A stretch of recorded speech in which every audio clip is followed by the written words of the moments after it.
Hello hello hello hello, ठीक है। देखो,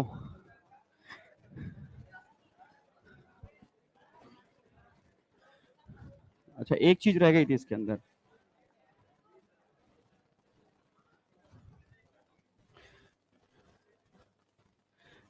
कल हमने बात की थी टाइप्स ऑफ डब्ल्यूबीसी की, याद आया क्या? हाँ,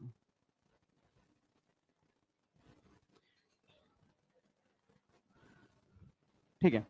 टाइप्स ऑफ डब्ल्यूबीसी के अंदर आज हमें, अच्छा एक चीज छूट गई थी हमारी लास्ट में से, फंक्शन छूटा था कुछ किसी का।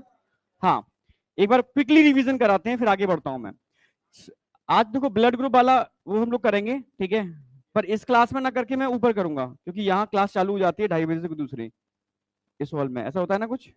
हाँ हाँ, तो उन्होंने ऊपर के लिए बोला है, तो वही सेम कल की तरह होगा। प्रॉपर ब्लड ग्रुप चेक करेंगे, ठीक है। 4-5 बच्चे जितने भी हो जाएंगे तो टाइम के अंदर, ठीक है, रैंडमली ऐसे ही, ठीक है, रैंडमली, ठीक है। 6 बच्चे चूज करेंगे, ठीक है। 3 गर्ल्स 3 बॉयज, रैंडमली, ठीक है।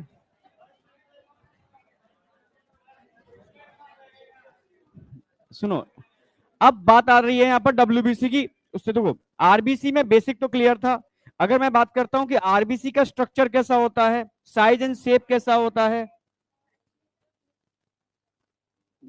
नहीं कोई ये तो चल जाएगा ना, ये भी तो रबड़ ही है ना, हाँ चल जाएगा, ठीक है।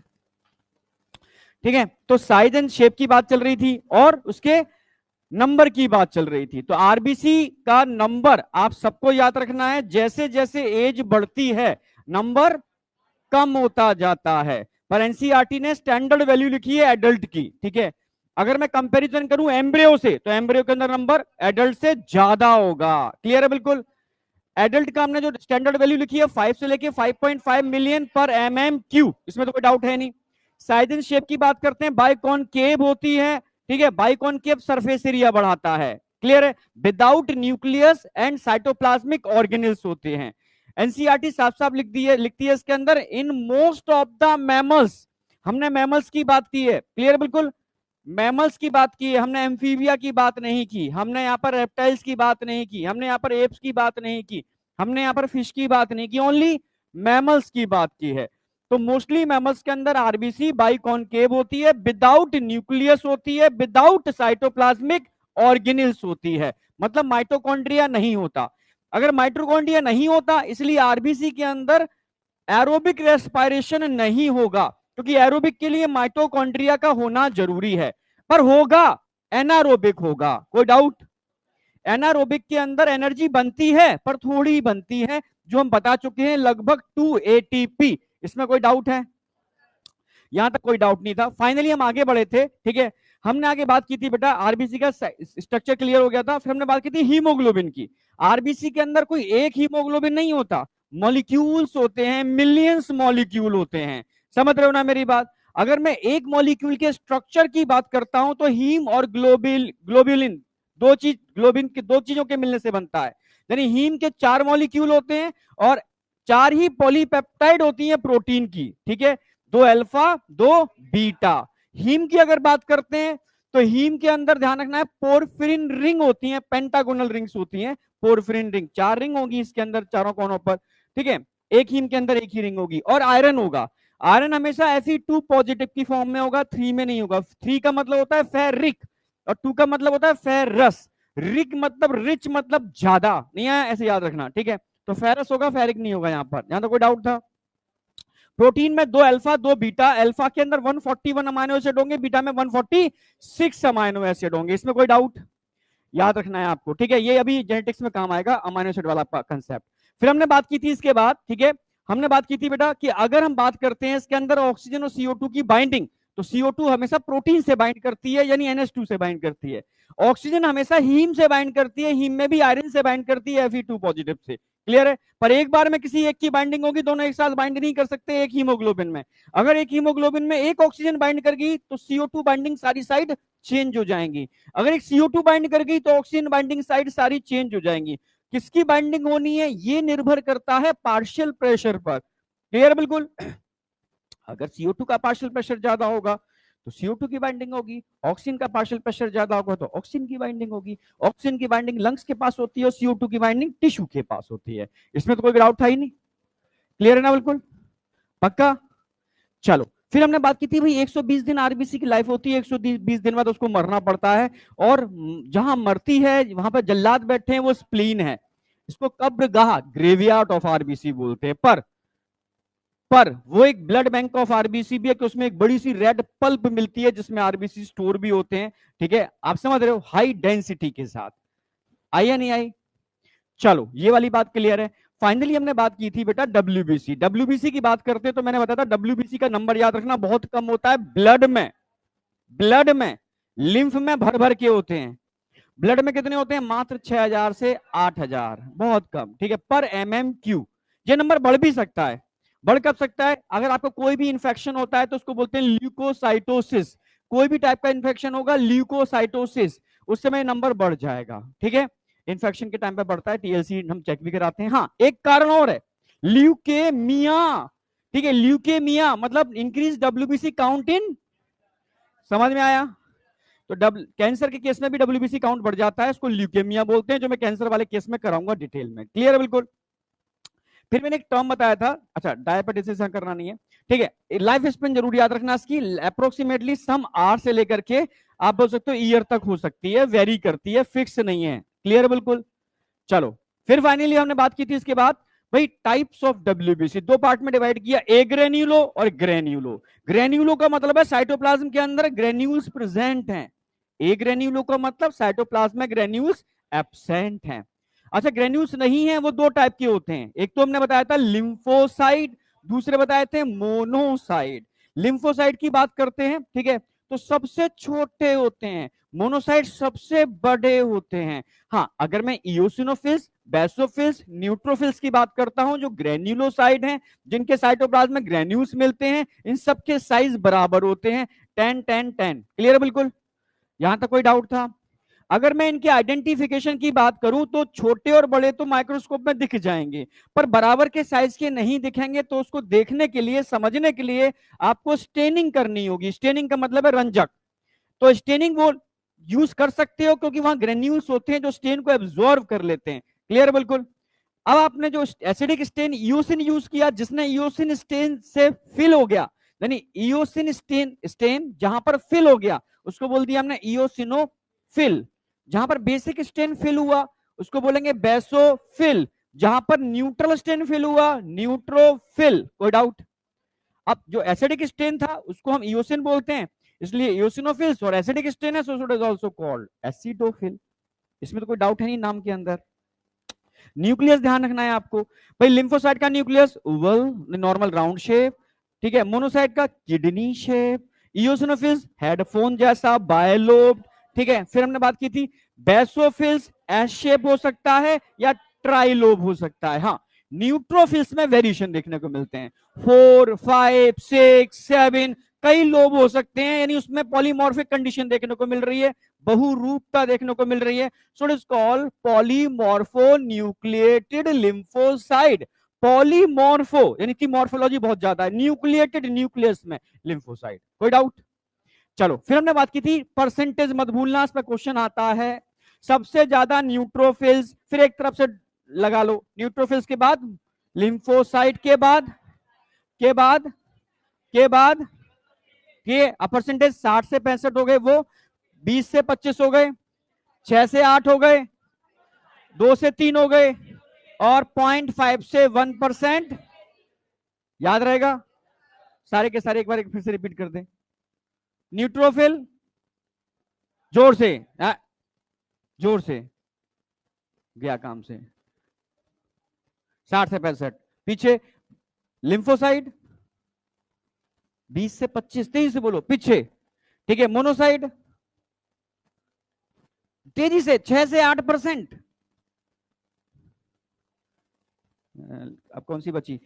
इयोसिनोफिल्स 2 से 3%, बेसोफिल्स 0.5 से लेकर के। कोई डाउट? तो सॉफ्ट क्यों हो जाते हो तुम, चुप हो जाते हो, फटाक से रिस्पॉन्स मिलना चाहिए। अब भूलोगे? ऐसे पूछूंगा कभी भी एकदम, तैयार है ना पूरा का पूरा? ठीक है, यहां तक कोई डाउट था? फंक्शन की बात करते हैं तो मैंने बता दिया था बेटा, दो का फंक्शन फेगोसाइटोसिस है। एक तो मैंने बताया था न्यूट्रोफिल्स, दूसरा मोनोसाइट, इसमें कोई डाउट था? फिर मैंने लिम्फोसाइट के फंक्शन शायद लिखा दिए थे, लास्ट दिखाओ। हाँ लिखा तो दिया। लिम्फोसाइट को दो पार्ट में डिवाइड किया है मैंने, B lymphocyte, T lymphocyte. B lymphocyte की अगर बात करते हैं तो दो टाइप के हो सकते हैं, plasma cell, memory cell. Plasma cell active होते हैं, ये एंटीबॉडी बनाते हैं, इम्यूनोग्लोबुलिन बनाते हैं, बताया भी था मैंने आपको। ठीक है, जो डिफेंस सिस्टम का पार्ट है, आपको सुरक्षा प्रदान करते हैं और फाइट में यूज होते हैं। समझ रहे हो ना मेरी बात? जबकि अगर मैं टी लिम्फोसाइट की बात करता हूं तो उसको फोर टाइप में डिवाइड किया है।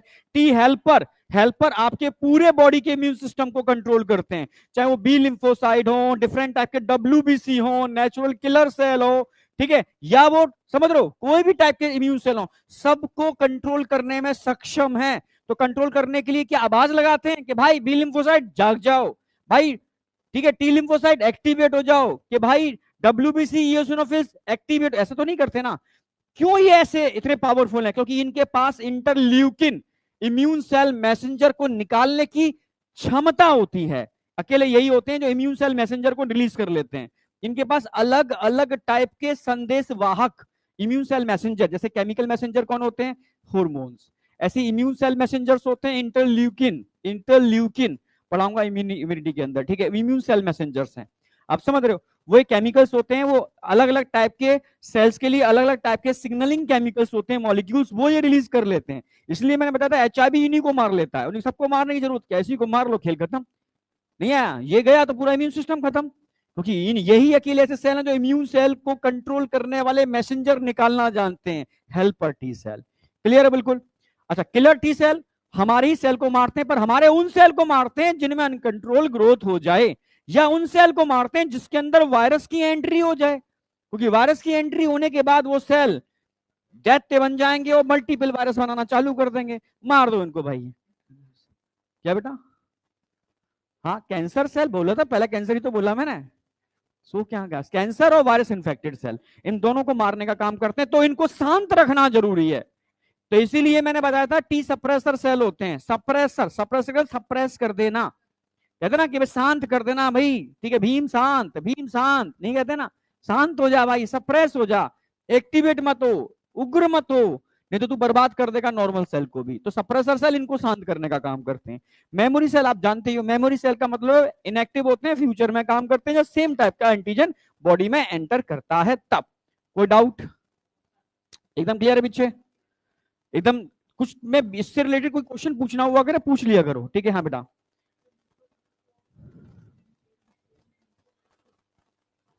लिम्फोसाइट होती है ना वो तो।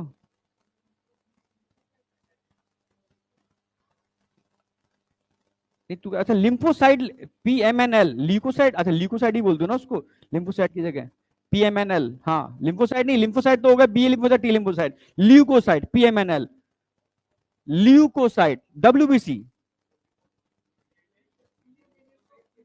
ल्यूको, डब्ल्यूबीसी है ना ये तो, लिम्फोसाइट तो वो हो गया बी और टी, तो ल्यूकोसाइट बोलो उसको, लिम्फोसाइट नहीं, या सेल बोल दो सिंपल, पीएमएनसी, पॉलीमॉर्फो न्यूक्लिएटेड सेल, या PMNL, polymorpho nucleated leukocyte, lymphocyte बोल गया हूँ, ल्यूकोसाइड। तो डब्ल्यूबीसी है, लिम्फोसाइड तो बी और टी आ गए, समझ रहे हो ना? हाँ ल्यूकोसाइड, क्योंकि लिम्फोसाइड तो सिर्फ दो ही होते हैं, बी और टी, समझ रहे हो? हाँ, इसको ल्यूकोसाइड, नॉर्मल ल्यूकोसाइड का मतलब डब्ल्यूबीसी, ऐसी डब्ल्यूबीसी जिसके अंदर न्यूक्लियस के अंदर पॉलीमॉर्फिक कंडीशन देखने को मिलती है, या सेल बोल दो पीएमएनसी, पॉलीमॉर्फो न्यूक्लिएटेड सेल, पर एनसीईआरटी ने पीएमएनएल लिख दिया है, तो पीएमएनएल ही याद रखो। कोई डाउट? यहां तक क्लियर था? अब दो फंक्शन बचे हुए हैं, एक फंक्शन बचा हुआ है इओसिनोफिल्स का और एक बचा हुआ है न्यूट्रोफिल्स का। थोड़ा सीरियसली समझना क्योंकि बच्चे थोड़ा पूछते हैं, तो मैं चाह रहा हूं पूछने वाला झंझट ना रहे, यही क्लियर कर लेना। समझ रहे हो ना मेरी बात? तो कोशिश करना आज का टॉपिक यही क्लियर करना, बिल्कुल डाउट आने ही नहीं चाहिए, ठीक है? तो जैसे हम बात कर रहे हैं यहां पर,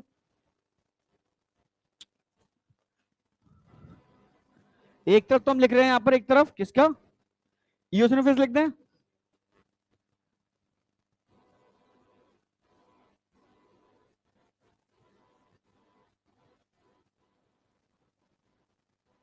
इओसिनोफिल्स, अगर मैं इओसिनोफिल्स की बात करता हूं तो इनकी प्रॉपर्टी क्या है, इधर लिखेंगे बेसोफिल्स,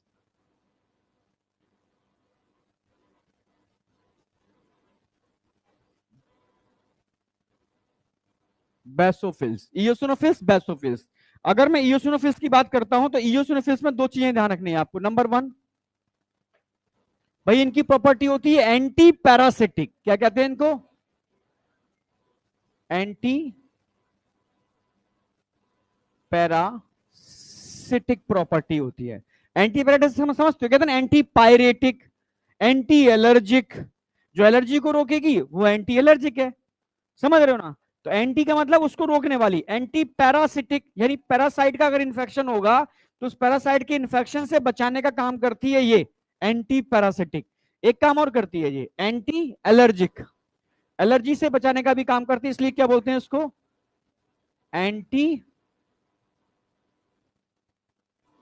एलर्जिक। ये एंटी एलर्जिक भी है। अब एंटी पैरासिटिक क्यों बोला मैंने उसको? एक्चुअल में अगर बॉडी के अंदर कोई बड़ा सा पैरासाइट लाइक हेलमिंथेस कोई भी एंटर कर जाए तो इतने बड़े पैरासाइट को मारने के लिए गोलियां यूज नहीं करोगे, आप बम्बार्डमेंट करोगे। नहीं आएगा, तोप चलाओगे। आपकी कॉलोनी में डायनासोर आ जाए तो क्या बंदूकों से मारोगे उसको? मार ही नहीं पाओगे, उसके लिए तोप चाहिए, समझ लो, टैंक चाहिए। तो ये यही काम करते हैं इस पैरासाइट को मारने के लिए, क्योंकि इनके अंदर क्या थे? ग्रेन्यूल्स थे, ग्रेन्यूलोसाइड है ना। तो ये ग्रेन्यूल्स रिलीज करते हैं, ऐसे ग्रेन्यूल्स जिसके अंदर एंजाइम भरे हो, डाइजेस्टिव एंजाइम, याद हो लाइक लाइसोसोम। लाइसोसोम्स के अंदर क्या होते हैं? एंजाइम्स होते हैं ना। सुसाइड बैग बोलते हैं, जब फटते हैं तो आसपास की सारी सेल को ही डाइजेस्ट कर जाते हैं, जानते हो ना? तो वही वैसे ही लाइसोसोम जैसे पैकेट ग्रेन्यूल्स निकलते हैं और इसकी वॉल में होल कर देते हैं, जिसकी वजह से पैरासाइट मारा जाता है। इसीलिए इसको बोलते हैं एंटी पैरासिटिक। आई या नहीं आई? ये समझाऊंगा anti allergic. Sorry.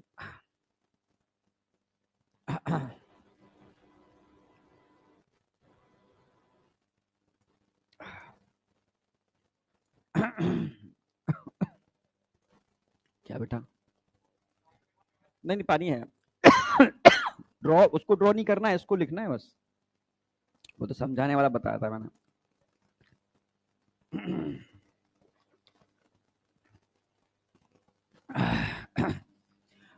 Anti allergic. अब एंटी एलर्जिक क्यों बोलते हैं भाई? एलर्जी किस वजह से होती है ये बताओ? अगर बॉडी के अंदर हिस्टामिन नाम का एक केमिकल होता है वो निकल जाए, सेरोटोनिन नहीं, हिस्टामिन, और हिस्टामिन भी बहुत ज्यादा निकल जाए, हिस्टामिन वैसो, किसी को एलर्जी हुई है कभी? कुछ लगाने से, कुछ केमिकल लगाने से एक रेडनेस आ गई होगी, हल्की हल्की सॉइलिंग आ गई होगी। सॉइलिंग का मतलब है वो कुछ बबल से बन जाते हैं कभी कभी चेहरे पर, ठीक है? मतलब red red red spot, swelling आ जाना, एलर्जी। इसको एलर्जी हुए कभी किसी को? तो उसके लिए कौन रिस्पॉन्सिबल होता है? हिस्टामिन, ठीक है? तो एक्चुअल में इसमें भी एंटी एलर्जिक ग्रेन्यूल्स होते हैं। ये क्या रिलीज करते हैं? Anti allergic granules. क्या रिलीज करेंगे? ग्रेन्यूल्स। अब ये ग्रेन्यूल्स में होता क्या है? ये रिलीज करते हैं, रिलीज,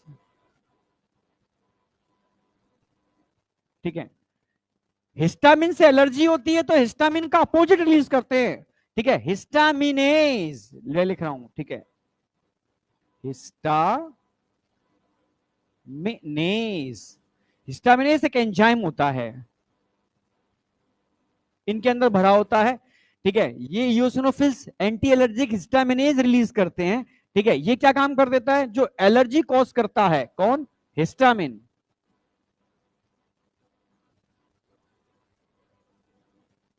हिस्टामिन को इनएक्टिव कर देता है,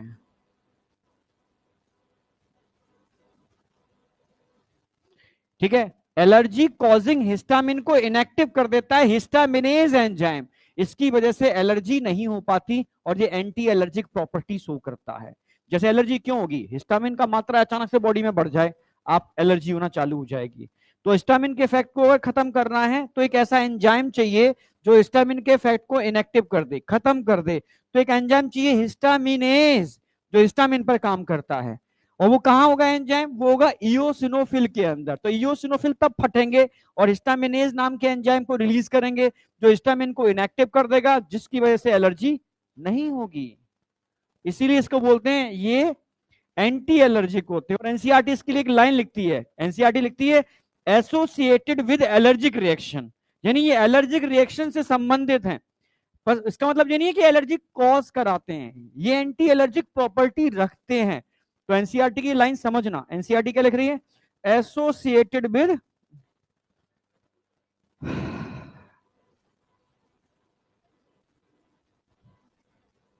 देखो ये निकलता है यहां से बेसोफिल से, ये निकलता है इन्फ्लामेशन के लिए, निकलना जरूरी है इन्फ्लामेशन के लिए। पर इन्फ्लामेशन तब होता है जब कोई चीज टूट जाए, ब्रेक हो जाए, टिश्यू डैमेज हो जाए, तो वहां पर रिपेयर करने के लिए ब्लड का फ्लो बढ़ाना पड़ता है, और ब्लड का फ्लो बढ़ाने से ही तो वहां रिपेयर होगा, क्योंकि रिपेयर करने वाले सारे सब्सटेंस ब्लड में होते हैं, ब्लड के माध्यम से पहुंचेगा। तो वेसल्स को डायलेट कर देता है हिस्टामिन, जिससे ब्लड की सप्लाई बढ़ जाती है और टिश्यू रिपेयर हो जाते हैं। ये नॉर्मल नेचुरल मैकेनिज्म है इन्फ्लामेशन का।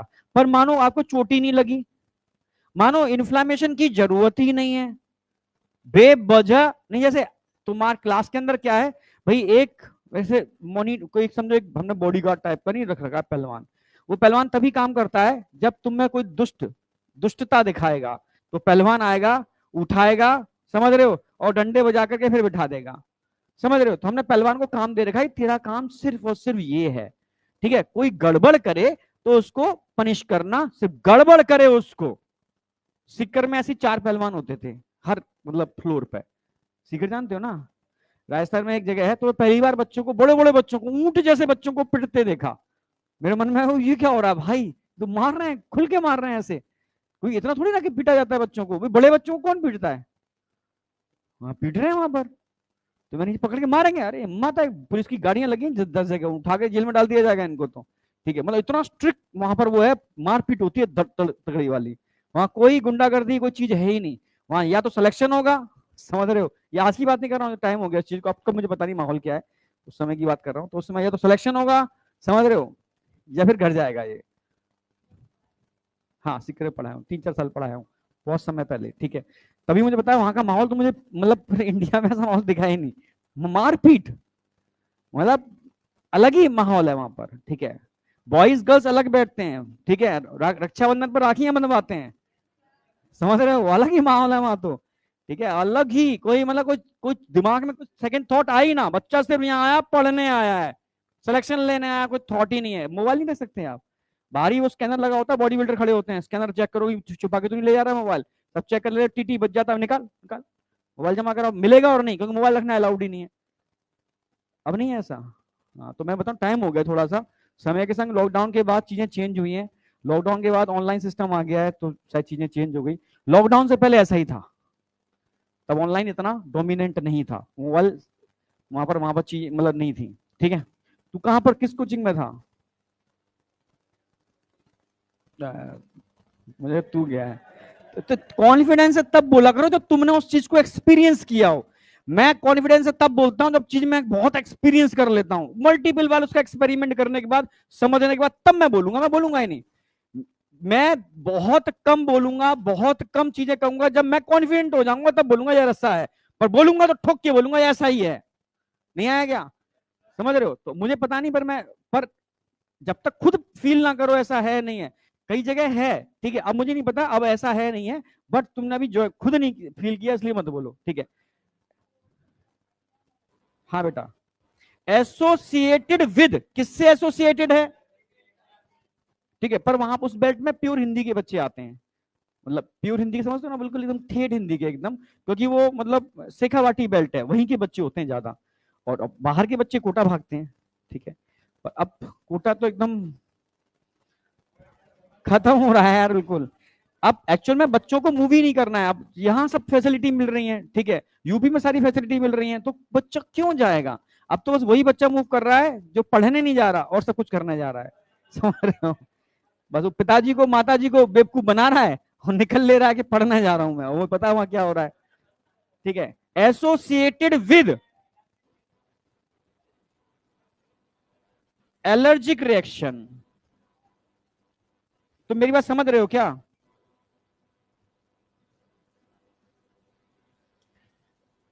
यहां तक कोई डाउट, ये इंपॉर्टेंट नहीं है, very very very very important है भाई, इसको हल्के में मत ले लेना, अगर मैं लिख रहा हूं तो ये बहुत इंपॉर्टेंट है, आज से 10 साल पहले नोट्स देखोगे, 7-8 साल पहले, तो मैं बस कहीं कहीं में क्वेश्चन मार्क बनाता था और डंके की चोट पे कहता था इन क्वेश्चन मार्क बनाए से इतनी पढ़ के चले जाना, इससे बाहर नहीं जाएगा क्वेश्चन। क्या अब नोट्स मैंने बहुत शॉर्ट कर दिए हैं। पहले नोट्स बहुत ज्यादा होते थे ना यार, सिलेबस बहुत ज्यादा होता था, फिक्स नहीं था। अब क्या हो गया, एनसीईआरटी। तो अब भी तुम क्वेश्चन मार्क बनवाना चाह रहे हो, नहीं आई क्या? जब पहले ही हमने एकदम सिंक कर दिया इतना सा, ठीक है, तो फिर अब जरूरत क्या है? अब पढ़ाई वही रहे जो आता है, पहले बहुत ज्यादा पढ़ाना पड़ता था। ठीक है, तो इसमें किसी को डाउट है यहां तक? क्योंकि फिर ऐसा ना हो तुम बाहर जाके ढूंढो कहां गए सर। एक्चुअल में इसलिए क्योंकि पीछे रिकॉर्ड करेंगे ऊपर जाकर के, फिर टाइम चला जाएगा तुम्हारा, टाइम मुझे यही क्लियर करना है, मतलब बाहर गड़बड़ ना हो। यहां तक बताओ, कोई भी मन में खुरापात, मतलब खुरापात मतलब डाउट आ रहा हो? हाँ हाँ बेटा, देखो तुम ये बताओ, मैं पूछूं कि इयोसिनोफिल्स किससे संबंधित हैं? एसोसिएट संबंधित, आप बोलोगे ये एलर्जिक रिएक्शन से संबंधित हैं। एलर्जिक रिएक्शन का मतलब ये नहीं है कि ये एलर्जी कॉज करा रहे हैं, इनका इन्वॉल्वमेंट एलर्जी रिएक्शन के अंदर है, एंटी एलर्जिक प्रॉपर्टी दिखा रहे हैं, इसलिए लिखा है एनसीईआरटी। एनसीईआरटी की लाइन है एसोसिएटेड विद एलर्जिक रिएक्शन। तो बच्चा कंफ्यूज होता है, सर ये एलर्जी कॉज करा रहे हैं, आप तो एंटी एलर्जिक लिखा रहे हो। अरे एसोसिएटेड का मतलब है उससे संबंधित हैं, अगर कहीं एलर्जी होगी तो इससे उनका संबंध है, मतलब उस एलर्जी को खत्म करने का काम करेंगे, एंटी एलर्जिक प्रॉपर्टी शो करेंगे। आप समझ रहे हो? आई या नहीं आई? तो उस पहलवान की बात समझ में आई? वो पहलवान आता है, क्या काम करता है? जो गड़बड़ है उसको पकड़ के मारता है, ठीक है। पर वो पहलवान एक दिन इतना अपने अंदर हाइपर हो गया, समझ रहे हो, उसने गड़बड़ को तो पकड़ा ही, पर 2-4 नॉर्मल को भी उठा उठा के सूदना चालू कर दिया। नहीं समझ में आया? तो ये क्या हो गया, ये एलर्जी हो गई। नहीं आया क्या? भाई तेरा काम सिर्फ गड़बड़ को पकड़ना था, नॉर्मल व्यक्ति को मारना नहीं था। अगर तू नॉर्मल व्यक्ति को मार रहा है तो तू इस क्लास के लिए सेंसिटिव हो चुका है, मतलब समझ रहे हो, तेरी बॉडी सेंसिटाइज हो चुकी है, अब तुझे एलर्जी हो गई है, तू क्लास के किसी बच्चे को देख के मारना चालू कर देता है। भाई नहीं आया क्या? तो बड़ी दुश्मनी हो गई क्लास के बच्चों से, क्यों हो गई? किसी एक की वजह से हुई, तूने सबको एक एक डंडे से हाँक लिया। नहीं आया क्या? ये एलर्जी हो गई। वो बना नहीं था इसके लिए, नॉर्मल बच्चों को मारने के लिए उसका यहाँ पर निर्माण नहीं हुआ था, उसका निर्माण कुछ और चीजों के लिए हुआ था, पर वो बिगड़ गया और वो नॉर्मल लोगों को मारने लगा। समझ रहे हो? उसको एलर्जी बोलते हैं। जैसे हिस्टामिन का निर्माण इन्फ्लामेशन के लिए हुआ है, किसके लिए हुआ है? पर अगर वो हाइपर हो जाए, अगर वो हाइपर हो जाए तो एलर्जी हो जाएगी, यानी उसका निर्माण स्केल। तभी कहते हैं अगर मैं हिस्टामिन की बात करता हूं या मैं बेसोफिल की बात करता हूं, तो बेसोफिल एलर्जिक रिएक्शन से संबंधित नहीं है, वो इन्फ्लामेशन के लिए बने हैं भाई। ठीक है, एसोसिएटेड विद या इन्वॉल्व इन इन्फ्लामेटरी रिएक्शन, ठीक है। पर अगर वो हाइपर हो जाए तो एलर्जी होती है। भाई हम सबको एलर्जी नहीं है क्या? हमारे अंदर बेसोफिल नहीं है क्या? है, तो हमें एलर्जी कर रहे हैं क्या? नहीं कर रहे, यानी हमारे अंदर वो एलर्जी नहीं कर रहे, मतलब एलर्जी के लिए तो नहीं बने, वो किसी और चीज के लिए बने हैं। तो कंफ्यूजन दूर हुआ।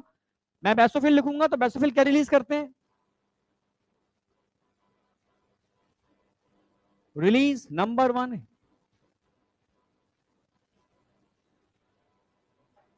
Histamine, number 2 heparin, number 3 serotonin. Serotonin. कल सैटरडे को तुम्हारा क्या क्या करते हो तुम लोग? शेड्यूल क्या है? किस चीज की क्लास होगी? अच्छा एक्स्ट्रा क्लास केमिस्ट्री की होती है, ठीक है ठीक है। क्योंकि नेक्स्ट वीक से मतलब मैं सोच रहा हूँ सैटरडे को भी कुछ ना कुछ कराना हो तो कुछ करा सकता हूँ क्या, अगर तुम आते हो तो? मतलब मतलब वो मैं डिपेंड करेगा, कुछ एक्स्ट्रा कुछ कराना होगा भी तो। कल तो नहीं, कल तो मेरा, आज तो वो है टिकट कर दिया है इन लोगों ने, ठीक है। आगे से मैं ध्यान रखूंगा, मतलब हम लोग सोच रहे हैं सैटरडे को कभी कभी यूज कर सकते हैं, अगर तुम यहाँ आते हो तो करेंगे, अगर नहीं आते हो तो तुम्हें बुलाएंगे नहीं स्पेशल। आते हो ना? हाँ ठीक, कभी कभी कर लेंगे, ठीक है। अगर मैं हिस्टामिन की बात करूं, हिस्टामिन पर ये गारंटी दे रहा हूं तुम्हें, कोर्स सबसे पहले मैं कराऊंगा। कोर्स सबसे पहले मैं कराऊंगा, ये 100% है, ठीक है।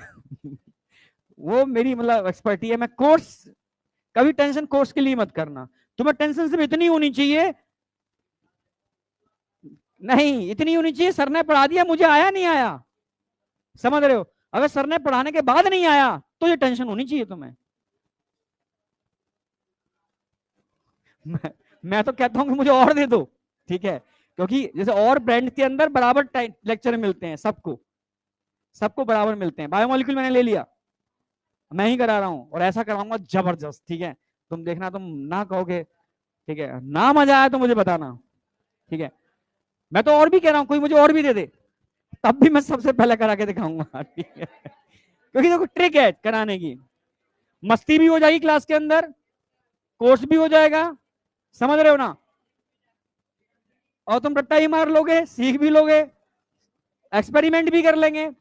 पर वो कब होगा, मुझे पता है कि ये मेरा चैप्टर्स है, मुझे पता है मेरी एंड डेट ये है, मुझे पता है मुझे इस डेट तक ये कराना है हर कीमत पर, हर हालत में। अगर मैं थोड़ा पीछे होऊंगा, सैटरडे को तुम्हें बुला लिया, अगर मुझे लगेगा, तो पूछ रहा था मैं, ठीक है, नहीं भी होगा तो थोड़ा सा मैं एक दिन सीरियस रहूंगा, एक दिन सीरियस रहूंगा, और जिस दिन मैं सीरियस रहूंगा उस दिन 2 क्लासों के बराबर हो जाएगा, ठीक है।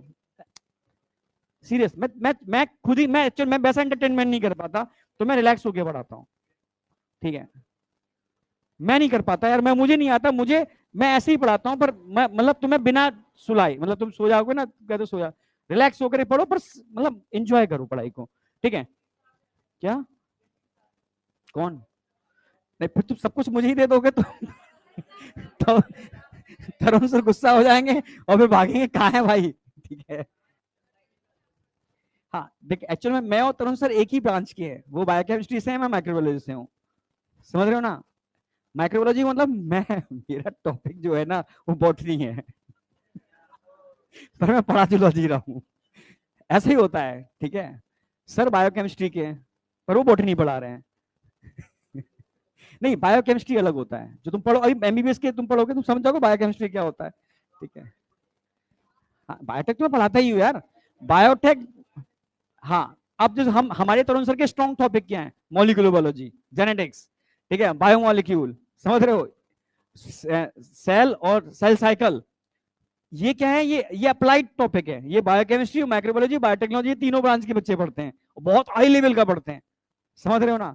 तो नहीं, अब तो हम लोग आपस में कोऑर्डिनेट करते हैं, ठीक है, कि ये टॉपिक हम डिवाइड करते हैं प्रॉपर तरीके से, कि बच्चे को वो चीजें मिल जाएं, ठीक है। क्योंकि वो भी बहुत दम लगाते हैं, मैं भी बहुत दम लगाता हूँ, बायोलॉजी हम दोनों मिलकर के एकदम खतरनाक लेवल की करा देते हैं, मतलब फिर तुम्हें सेकंड थॉट नहीं लेके आना, ठीक है। कोई भी पढ़ाए तुम्हें चीजें एकदम बेहतरीन मिलेंगी, ठीक है। बायोमोलिक्यूल मैंने इसलिए शिफ्ट किया जिससे कि कोर्स थोड़ा बराबर हो जाए, कोई बायोमोलिक्यूल बड़ा है, ठीक है, 10 लेक्चर का होता है, और 10 लेक्चर में बच्चा करने के बाद भी पूछता है इन टाइम पर, सर नहीं आया, सर भूल गए, सर नहीं समझ में आ रहा। तो मैं कोशिश रहेगी कि 10 लेक्चर अगर मिलेंगे, 9 भी मिलेंगे, तो 9 के अंदर तुम दोबारा नहीं पूछोगे, ये मेरी कोशिश रहेगी, ठीक है। फिर बाद बाकी के एक आध बच्चे नहीं समझते तो बैठा के समझाऊंगा अलग से, ठीक है। तो 3 समझ में आ गया यहां तक। अब जब भी हिस्टामिन कहीं पर भी आए तो एक ही बात ध्यान रखना, हिस्टामिन के केस में ये वैसो डायलेटर होता है, वैसल्स को क्या कर देगा, डायलेट कर देगा। तो जब भी हिस्टामिन कहीं दिखे तो समझ लेना क्या है, ये वैसो वैसो डाइलेटर। जो कोर्स मेरा अभी है, ठीक है, इतना ही हर जगह जूलॉजी और बॉटनी को बराबर लेक्चर मिलते हैं, ठीक है। क्योंकि कुछ कभी क्या होता है ना, बॉटनी में कुछ चैप्टर बहुत छोटे हैं, जैसे वो कौन सा है, वो सेल साइकिल हो गया, और एक वो माइक्रोस वाला हो गया, ठीक है। हाँ, इकोलॉजी अब कम हो गया, पहले ज्यादा था, अब इन्होंने थोड़ा सा कम कर दिया, अब बॉटनी और कम हो गई। अभी जो नया वो अपडेट आया है ना, उसके हिसाब से तो बॉटनी के बहुत चैप्टर रिड्यूस कर दिए, ठीक है। तो अब बराबर है, अब बराबर, हाँ अब बराबर हो गया, बायोमोलिक्यूल में इधर शिफ्ट कर लिया, अब हम दोनों का लगभग बराबर चलेगा, ठीक है। पर फिर भी समझ रहे हो, झंडा में ही लगाऊंगा, ठीक है। समझ में आया। अच्छा, वैसो डायलेटर समझ में आ गया। जब भी हेपेरिन कहीं पर भी आए, मैं आपसे कहूं कि आपको मैं कहां पहुंचाता हूं, लद्दाख लेके चल, लद्दाख नहीं, पोल्स पे लेकर चलता हूं, जब माइनस में टेम्परेचर है, आपका ब्लड जम जाएगा क्या अंदर से, इतनी माइनस टेम्परेचर पर भी। हाथ में ग्लास में पानी है, तुम डालते जम जाएगा, पर बॉडी का ब्लड नहीं जमेगा, क्यों, टेम्परेचर तो एक अलग बात है। एंटी कोएगुलेंट हेपेरिन ये जमने ही नहीं देगा, ठीक है। हेपेरिन कौन होता है, एंटी,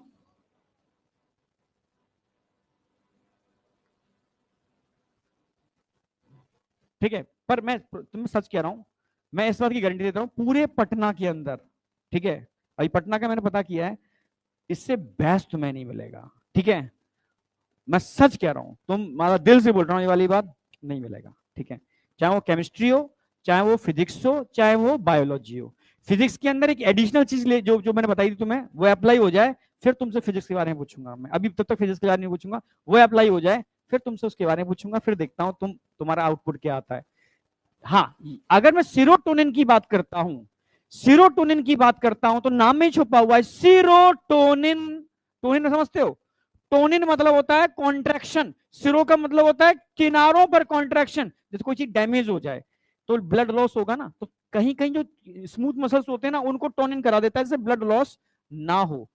जब भी कोई डैमेज होता है टिश्यू, तो ब्लड लॉस को रोकने का काम करता है। सिरों पर टोनिन कर देना, समझ लेने एक तरीके से ये, कहीं ना कहीं जैसे किसी को अस्थमा होता है, तो अस्थमा के केस में मैंने बताया था क्या होता है, पूरा का पूरा ट्रैक, रेस्पिरेटरी ट्रैक नैरो हो जाता है, ठीक है, और उसके चारों तरफ स्मूथ मसल्स कांटेक्ट करते हैं, तो ऐसे नहीं वीजिंग साउंड प्रोड्यूस होती है, ऐसे सांस लोगे तो आवाज आएगी, क्योंकि सीरोटोनिन क्या काम कर देता है, पूरे रेस्पिरेटरी ट्रैक को कॉन्ट्रैक्ट करा देता है, जिसकी वजह से वीजिंग साउंड प्रोड्यूस होती है, वो सीरोटोनिन की वजह से होती है। आप समझ रहे हो? इसको क्या बोलेंगे, वैसो वैसो कॉन्स्ट्रिक्टर। ये वैसो कॉन्स्ट्रिक्टर है, वो एंटीकोएगुलेंट है, वो वैसो डायलेटर है। समझ में आया नहीं आया? एक्चुअल में ये तीनों मिलकर के एलर्जी नहीं, एलर्जी के लिए नहीं बने ये क्या कराते हैं, इन्फ्लामेशन, इन्फ्लामेशन, ये इन्फ्लामेशन कराते हैं। कोई डाउट? बस अभी सर्विस सर और आ जाए, तुम्हारी फिजिकल तो मस्त हो जाए, फिर तीनों ब्रांच तुम्हारी सही हो जाएंगी, फिजिकल, इकोनॉमिक, बायो तुम्हारी स्ट्रॉन्ग है ही, फिजिक्स तुम्हारी स्ट्रॉन्ग होने वाली है, मतलब जो प्लानिंग है उसके हिसाब से बहुत स्ट्रॉन्ग हो जाएगी। बस ठीक है, तो बस तुम प्रैक्टिस करना, अपने ऊपर कॉन्फिडेंस रखना, बैकलॉग मत होने देना बस। नहीं, कुछ सर तो यही रहेंगे, ठीक है, एक सर और इन्वॉल्व हो जाएंगे, पर तुम्हारे अलग से पर्सनल, मतलब पर्सनल प्रैक्टिस करानी है, आप समझ रहे हो, एक एक प्रैक्टिस ज्यादा करानी है, वो हम करा रहे हैं, तुम टेंशन मत करो, तुम बस 10 दिन का टाइम मांगा है। यहां तक समझ में आया नहीं इन्फ्लामेशन?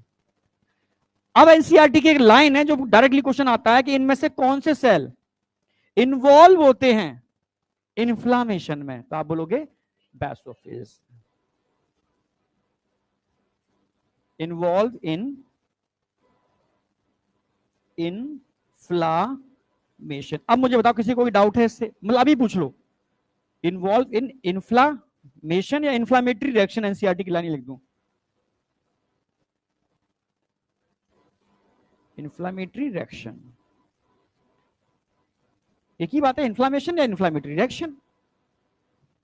पर मैं तो, मेरी कोशिश रहती है एनसीईआरटी की लाइनें डिट्टो कॉपी कर दूं, जिससे कि जब एनसीईआरटी पढ़ो तो आपको लगे यार ये तो सब एक ही लाइन पढ़ी हुई है, नहीं क्या? इन्फ्लामेशन का मतलब होता है सूजन, हिंदी में सूजन बोलते हैं, चोट लगी सूजन आ गई, इन्फ्लामेशन हो गया। ये तो बता रहा था तब से मैंने कहा सूजन क्यों आती है, चोट लगने पर टिश्यू को रिपेयर करने के लिए यहाँ के वेसल्स को डायलेट कर दिया जाता है, हिस्टामिन करता है, जिससे ब्लड की सप्लाई बढ़ जाए, रिपेयर हो जाए। हेपेरिन वहां पर ब्लड के जमने को रोकता है, जिससे कि एंटीकोगुलेंट। सीरोटोनिन ब्लड लॉस को रोकता है। तीनों मिलकर के इन्फ्लामेशन कराते हैं, इसलिए रेडनेस आ जाती है, क्योंकि ब्लड का फ्लो बढ़ जाता है। समझ रहे हो? और ये बेवजह हो तो उसको एलर्जी बोलते हैं। अब बताओ, हाँ, लोकल लोकल एंटीबॉडी, नहीं नहीं, कुछ और बोल रहे हो तुम? चींटी जब काटता है, हाँ, सूज जाता है, वो इन्फ्लामेशन है। एंटीबॉडी, आराम से बोल, तू रिलैक्स होके बोला कर, प्रॉपर बोला कर, कोई लोकल एंटीबॉडी नहीं होता, ये कह रहा है क्या? एंटीबॉडी अलग होते हैं, जब कोई एंटीजन होते हैं तब एंटीबॉडी काम करते हैं, और उसको एकदम नहीं बनते हैं, कोई भी एंटीजन जब एंटर करता है तो एकदम एंटीबॉडी नहीं बनते हैं, पहले वो बी लिम्फोसाइट से बाइंड करते हैं, फिर बी लिम्फोसाइट डिवाइड करते हैं, बहुत टाइम लगता है उसके अंदर, प्लाज्मा सेल, मेमोरी सेल बनते हैं, तब प्लाज्मा सेल जाकर के एंटीबॉडी बनाना चालू करते हैं, इसमें कई दिन लग जाते हैं, ठीक है। अब चालू करते हैं आगे, हाँ बेटा, हाँ पूछ लो।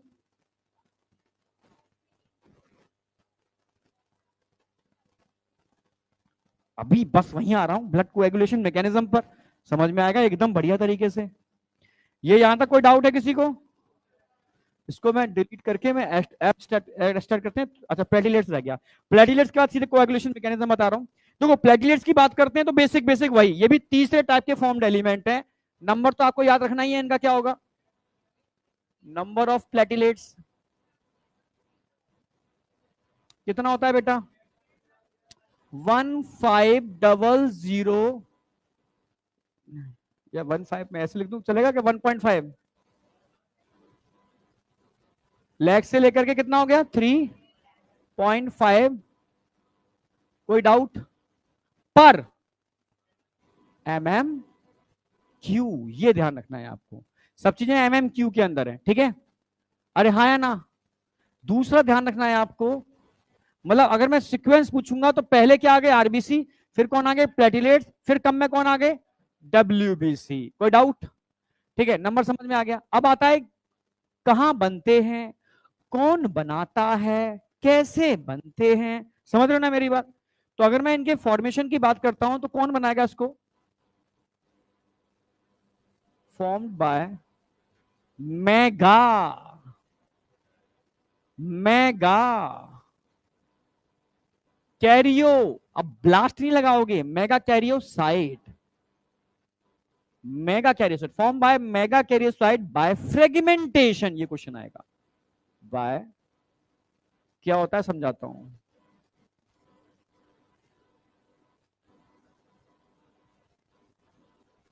बाय फ्रेगमेंटेशन, फ्रेगमेंटेशन प्रोसेस के थ्रू। कैसे भाई फ्रेगमेंटेशन, ऐसे देखो, मानो देखो नाम में छुपा हुआ है मेगा, मेगा मतलब बड़ी, कैरियो मतलब न्यूक्लियस। फ्रेगमेंटेशन समझते हो, फ्रेगमेंट्स, जैसे मानो ऐसे मान लो, ठीक है, मानो ये कोई था, इसके टुकड़े टूटने चालू हो गए, टुकड़े टूट रहे हैं, टुकड़े क्या है इसके, फ्रेगमेंट्स हैं। टुकड़े फ्रेगमेंट से तो हर टुकड़े में न्यूक्लियस तो नहीं आएगा, इसलिए प्लेटलेट्स में न्यूक्लियस नहीं होता, समझ रहे हो ना। अरे हाँ या ना, हाँ। तो भाई इसका अगर मैं इसकी बात करता हूं यहां पर, तो यहां पर मेगा कैरियो होगा, कैरियो कैसा होगा, मेगा, कैरियो कैसा होगा, मेगा। और ये प्रोसेस क्या चल रही है, ये फ्रेगमेंटेशन, टूट रहा है, टूट के round round Oval Oval, round round Oval Oval क्या बन रहे हैं, प्लेटिलेट्स। खास बात क्या है इन प्लेटिलेट्स की, इन प्लेटिलेट्स के अंदर आपको देखने को मिलेंगे छोटे छोटे ग्रेन्यूल्स, इनमें क्या भरा होगा, थ्रोम्बोप्लास्टिन, जो ब्लड कोएगुलेशन में काम करेगा। ये सब क्या है बेटा, सब क्या है, प्लेटिलेट्स।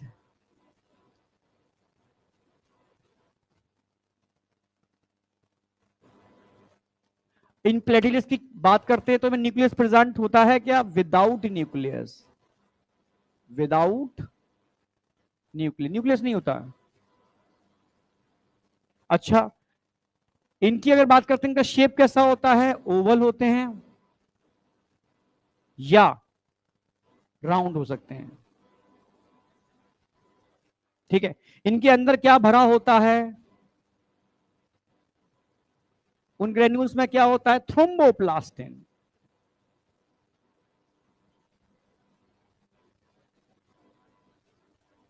एटसेट्रा, और भी चीजें होती है, पर मेन थ्रोम्बोप्लास्टिन जो कोएगुलेशन में हेल्प करता है। कोई डाउट, यहां तक कोई डाउट, हाँ बेटा,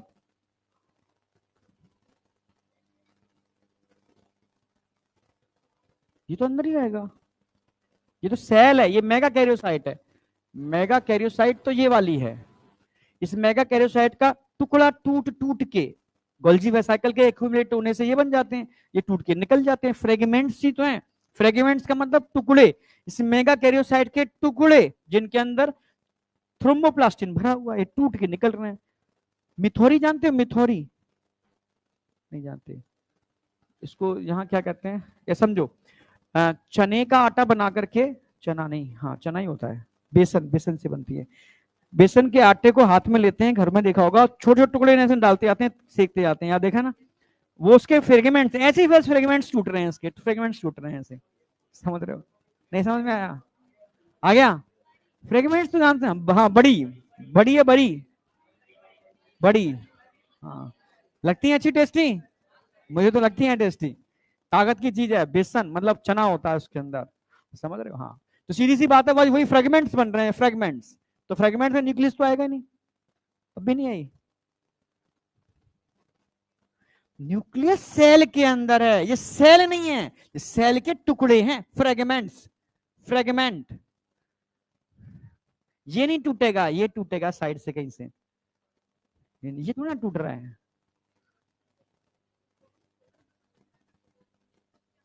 कौन बच्चा? ये बच्चा जो ये ये सेल है बहुत बड़ी, इसके टुकड़े टूट रहे हैं, यहां से टुकड़े, यहां से निकल गया, फिर बन गया, फिर निकल गया, फिर बन गया। सेल तो अपने साइज को मेंटेन कर लेगी ना। अभी नहीं आई? हाँ बेटा, क्या बेटा? हाँ, न्यूक्लियस क्यों होगा? विदाउट न्यूक्लियस लिखा ना, क्यों? क्योंकि न्यूक्लियस थोड़ा टूट रहा है, समझ रहे हो? इसमें तो थ्रोम्बोप्लास्टिन भरा हुआ है। और बोलो, हो गया ना? अच्छा, अब मैं आपसे कहूं बेटा, इसकी लाइफ स्पेन कितनी होगी और काम क्या करेगी, फंक्शन, लाइफ स्पेन बताओ। लाइफ लाइफ स्पेन कितनी होगी? लगभग 6 से 7 दिन, यानी 1 वीक, अप्रोक्सीमेटली, अप्रोक्सीमेटली 1 वीक। अच्छा, काम क्या करेगी, फंक्शन क्या होगा? Blood clotting.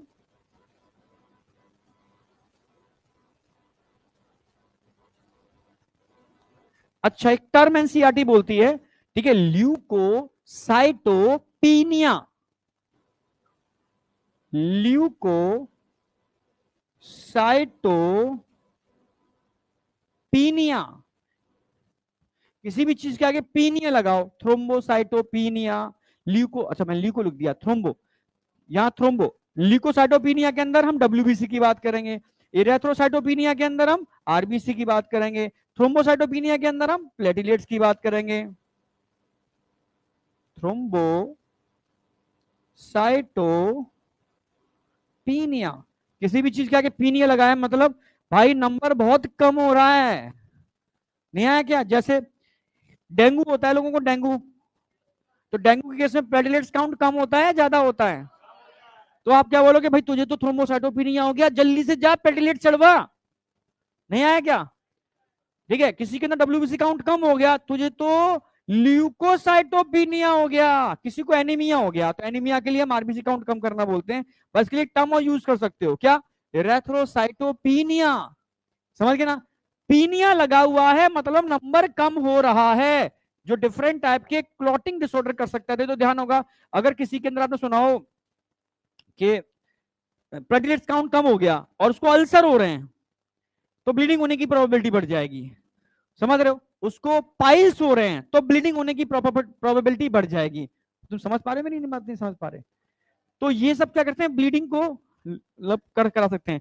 थ्रोम्बोसाइटोपिनिया मतलब डिक्रीज काउंट ऑफ, कोई डाउट है किसी को तो मुझे बताओ, ये खत्म होते हैं प्लेटलेट्स आपके, यहां तक कोई डाउट? अच्छा, ये टीवी है, बस दिखाने के लिए है ना, ये है बोर्ड, पढ़ाने के लिए, ठीक है। क्या क्या बोल रहे हैं? हाँ, फोटो तो आ ही रहा है, चलो चले, कोई डाउट? आगे स्टार्ट करते हैं। अब मैकेनिज्म ऑफ, हाँ क्या जी, कहीं दिया हुआ है, पढ़ लेना, आगे भी पढ़ना कहीं ना कहीं, ठीक है? ला मुझे दिखाओ, तुम्हें बताना ही पड़ेगा यार। हाँ, कहीं दिया हुआ, कोएगुलेशन ब्लड में दिया होगा।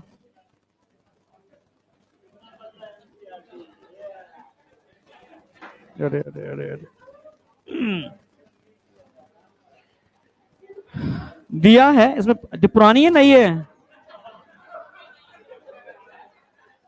नहीं, ले ले बेटा।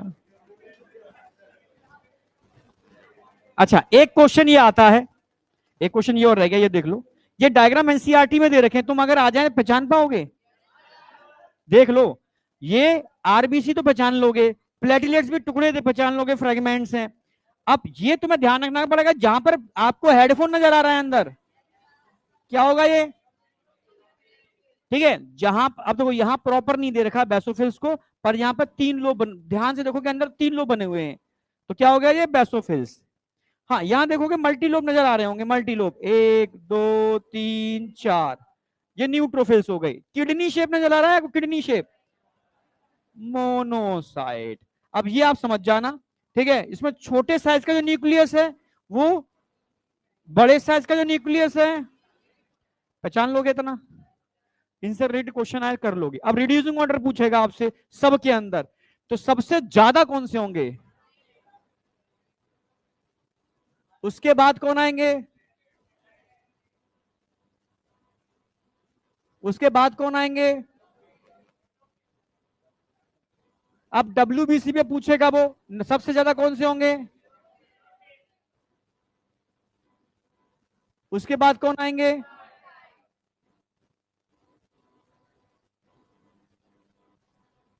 उसके बाद कौन आएंगे?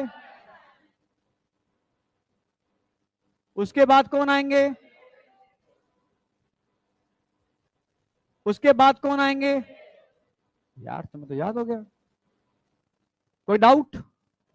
अब ये होमवर्क आपको दे रहा हूं कि यहां लिखोगे कितने डब्ल्यूबीसी, कितने प्लेटलेट्स, कितने sorry RBC platelet WBC, neutrophil का परसेंटेज लिखोगे बिना देखे, परसेंटेज बिना देखे, परसेंटेज बिना देखे, परसेंटेज और बिना देखे परसेंटेज। कोई डाउट? ये बिना देखे, देख के नहीं लिखोगे, याद करा दिया है मैंने। हाँ बेटा, हाथ उठाओ। प्लास्टिन, प्लास्टिन मुझे तो एक जैसा नजर आ रहा है। ल्यूकोप्लास्ट, ब्लास्टिन, तो ब्लास्ट का मतलब तो है कंटिन्यू डिवीजन, टिन का मतलब मुझे नहीं पता, और दूसरा क्या होता है? प्लास्टिन। नहीं यार, ऐसे तो मुझे पता नहीं है। ब्लास्ट तो मुझे पता है कंटिन्यू डिवीजन, जहां टेक्निकल टर्म आएगा और मुझे लगेगा मैं जरूर बताऊंगा, मैं स्लिप नहीं करता कोई भी, मुझे पता है ये आएगा और जरूरी है, मैं अपने आप बता दूंगा, अपने आप रिफ्लेक्शन अपने आप निकल जाएगा। ठीक है, जहां वास्तव में मुझे पता है टेक्निकल टर्म है, ठीक, वो मैं ये तो मैं पता है कि जब तक मैं सेटिस्फाइड नहीं हूं मैं पढ़ाऊंगा ही नहीं। ठीक है, जहां टेक्निकल टर्म आएगा तेरे मतलब का होगा मैं बता दूंगा, और फालतू की तो फिर तमाम चीजें हैं। अब तू क्या कोरिलेट कर रहा है मेरे समझ में नहीं आ रहा, तू क्या पूछना चाह रहा है? ब्लास्टिन और प्लास्टिन, किस बेस पर पूछ रहा है, कहां पूछ रहा है? चलो ज्यादा समझ में आ गया, चल अच्छा, अब आ जाओ कोएगुलेशन ऑफ ब्लड, इसको इंपोर्टेंट लिख लो, क्वेश्चन आएगा कोएगुलेशन पर। देखो एक क्वेश्चन आता है कौन से आयन, कई आयन दे देंगे जो कोएगुलेशन में इंपोर्टेंट रोल प्ले करते हैं, कैल्शियम आयन, ये क्वेश्चन पूछा गया है। ठीक है, और एक सीक्वेंस पर क्वेश्चन पूछ लेते हैं कि सीक्वेंस कैसी है, पहले क्या होगा? हाँ, हाथ उठाओ। अच्छा हाँ बेटा, सॉरी, अरे पीछे, ये तो अपने आप भरने हैं बिना देखे। हो गया, भर लिए सारे, देख के मत भरना, भरे ही नहीं, मोबाइल में लगा पड़ा है क्या? भाई मोबाइल से सिलेक्शन नहीं होगा। हाँ, क्या? बी लिम्फो, ना ये लगभग लगभग बराबर होते हैं, ऐसे बी और टी ज्यादा की टर्म नहीं यूज करेंगे इसके अंदर। ठीक है, लिम्फोसाइड की बात आती है, लिम्फोसाइड, ठीक है, टी लिम्फोसाइड तब काम आते हैं जब आप टिश्यू ग्राफ्टिंग करते हो, ये इम्यूनिटी का पार्ट है, यहाँ का पार्ट नहीं है। बी लिम्फोसाइड कोई भी बॉडी में पैथोजन या एंटीजन एंटर करेगा तो उनका रोल है। यहां तक कोई डाउट? अब बढ़ जा रहे हैं आगे। अब एक ब्लड वेसल, पूरा पेज चाहिए इसके लिए प्रॉपर तरीके से, एक सिंगल पेज रखना तो ज्यादा अच्छा है। मान लो, मान लो ये एक ब्लड वेसल्स है, ये ब्रेक हो गई, क्या हो गई? ब्रेक हो गई, ब्लीडिंग स्टार्ट हो गई।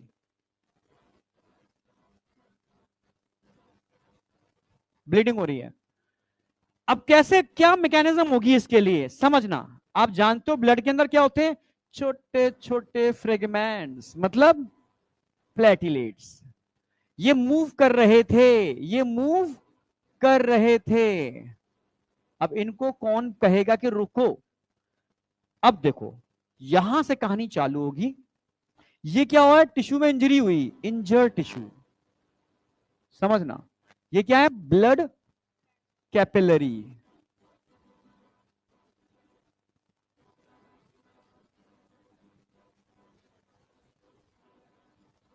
उसमें ये जो दो येलो कलर के दिख रहे हैं, ये क्या है, प्लेटिलेट्स। ये क्या हो गया, इंजर्ड टिश्यू।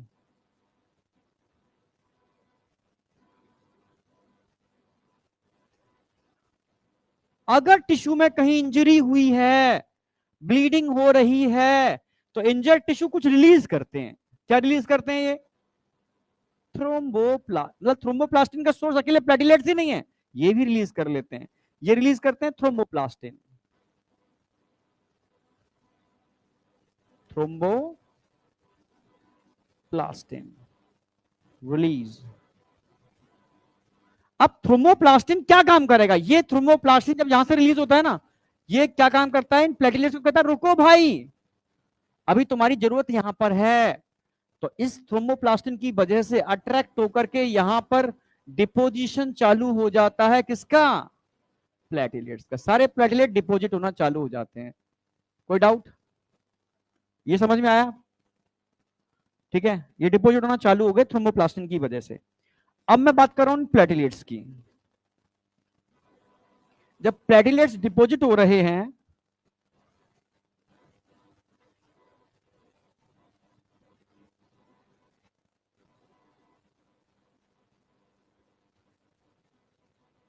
तो ये भी तो कुछ रिलीज करेंगे।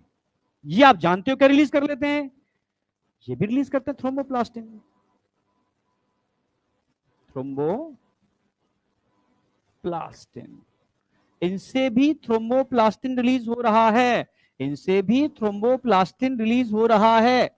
अब ये सारा थ्रोम्बोप्लास्टिन, चाहे वो इंजर्ड टिश्यू से रिलीज हो, चाहे वो, ठीक है, प्लेटिलेट से रिलीज हो, ये ब्लड में मिलने वाले एक आइंस होते हैं, calcium ion.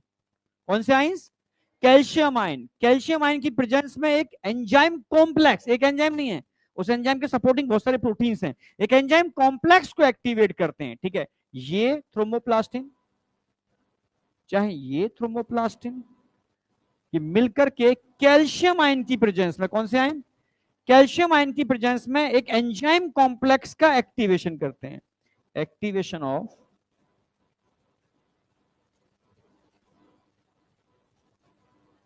Activation of enzyme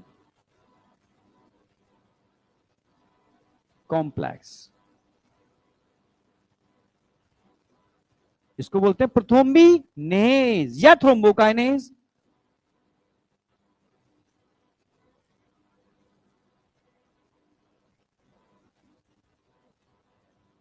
या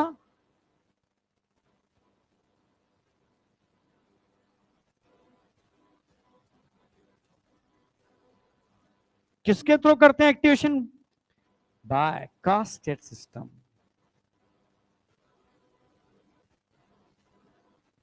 ये एनसीईआरटी में देखा क्वेश्चन आएगा, कास्केड सिस्टम।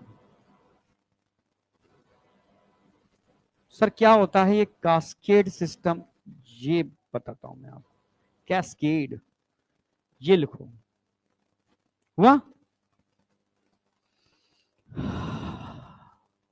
ठीक है। Activation of enzyme complex prothrombinase thrombokinase by cascade system, cascade system बोलते हैं उसको।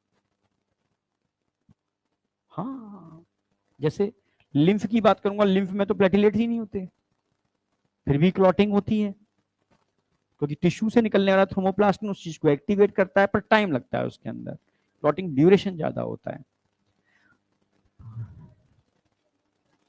या टिश्यू से ही थ्रोमोप्लास्टिन निकलता है, पर कम निकलता है, ठीक है, हुआ।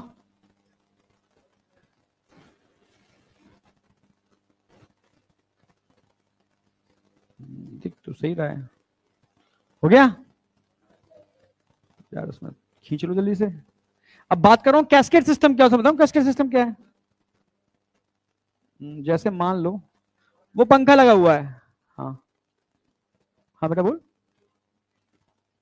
कहां पर? अगला स्टेप आने दे। वो पंखा लगा हुआ दिख रहा है, पंखा दिख रहा है वो। बेटा क्या नाम है तेरा, तेरा नाम क्या है? हाँ गौतम। गौतम पंखे को तुम चलाओगे चल जाएगा क्या? अच्छा अच्छा, ये कोई नहीं चलेगा, कोई नहीं चलेगा। मान लो गौतम का पंखा चलता है। अरे मान लो यार, और पंखा वो गौतम ही चला सकता है, कोई चला नहीं सकता। नहीं कोई नहीं चला सकता, ठीक है। अब समझना, पर गौतम सिर्फ बात मानता है आगे। बेटा तेरा नाम क्या है? अयांश। गौतम सिर्फ अयांश की बात मानता है और किसी की बात नहीं मानता। सुन लो, पंखा सिर्फ गौतम, मैं भी नहीं चला सकता पंखा, सिर्फ गौतम ही चला सकता है। और गौतम सिर्फ अयांश की बात मानता है और क्लास में किसी की बात ही नहीं मानता।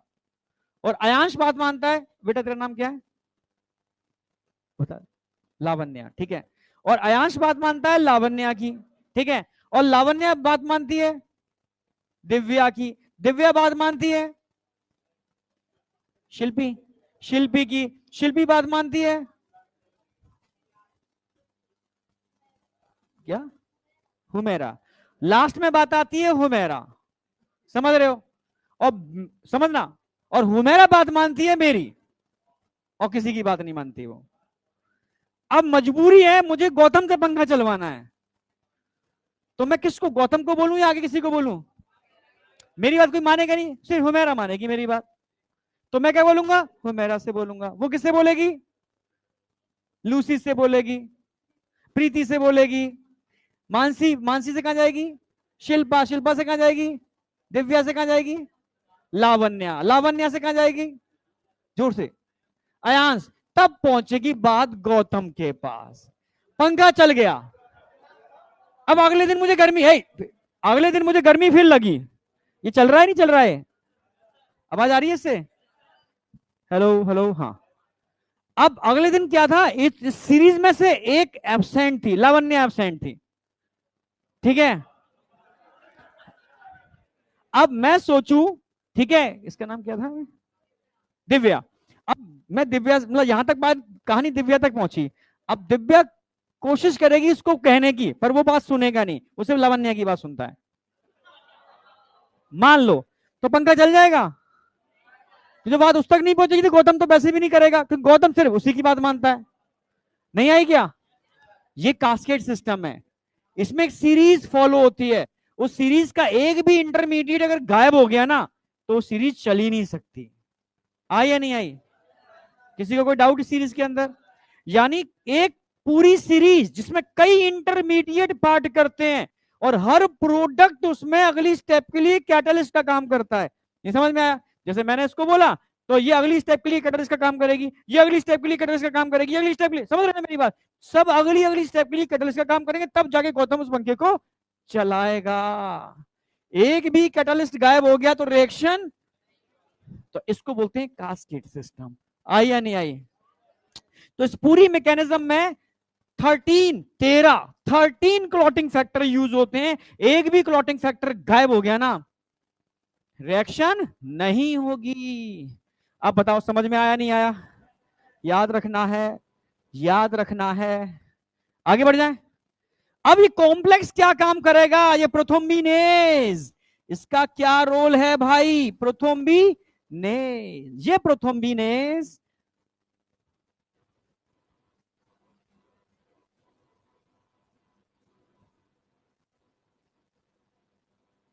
ये प्रोथ्रोम्बिनेज समझना, एक तो करेगा इनएक्टिवेशन, इन एक्टिवेशन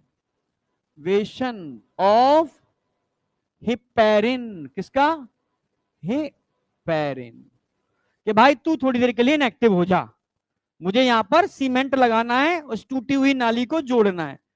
तो हिपेरिन क्या कहेगा? भाई तू कर ले, जोड़ा जाड़ी कर ले, तब तक मैं इनएक्टिव हो जाता हूं। नहीं आया क्या? तो हेपेरिन एक्टिव होगा और क्या काम करेगा, ये प्रोथ्रोम्बिन, लिवर से एक प्रोटीन बनती है, हमारे लिवर से एक प्रोटीन बनती है, कौन सी प्रोटीन बनती है, थ्रोम्बोकाइनेज, प्रोथ्रोम्बिन, ये प्रोथ्रोम्बिनेज है, प्रोथ्रोम्बिनेज एंजाइम है, समझ रहे हो, और लिवर से एक प्रोटीन बनती है ऑलवेज, आवाज नहीं आ रही, हाँ हाँ,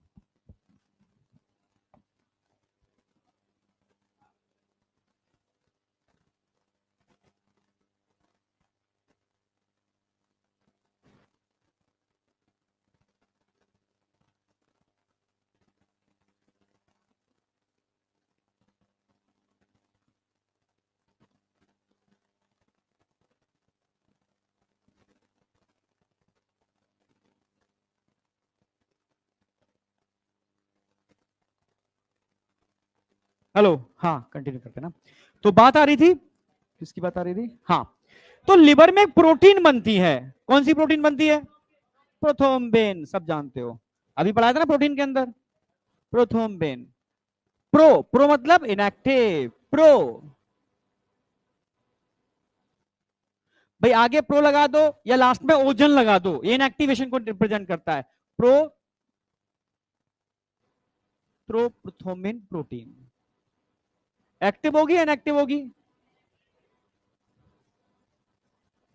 ये इनएक्टिव प्रोटीन लिवर में बनती है और कंटिन्यू ब्लड में रिलीज होती रहती है, लिवर में बनती है और ब्लड में रिलीज होती रहती है, प्रोथ्रोम्बिन, प्रोथ्रोम्बिन, अब जब प्रोथ्रोम्बिन, जब ये एंजाइम एक्टिवेट होगा तो अपने आप ही इस प्रोथ्रोम्बिन को थ्रोम्बिन में कन्वर्ट कर देगा, ये प्रोथ्रोम्बिन सीधे कन्वर्ट किसमें होगी, थ्रोम्बिन में,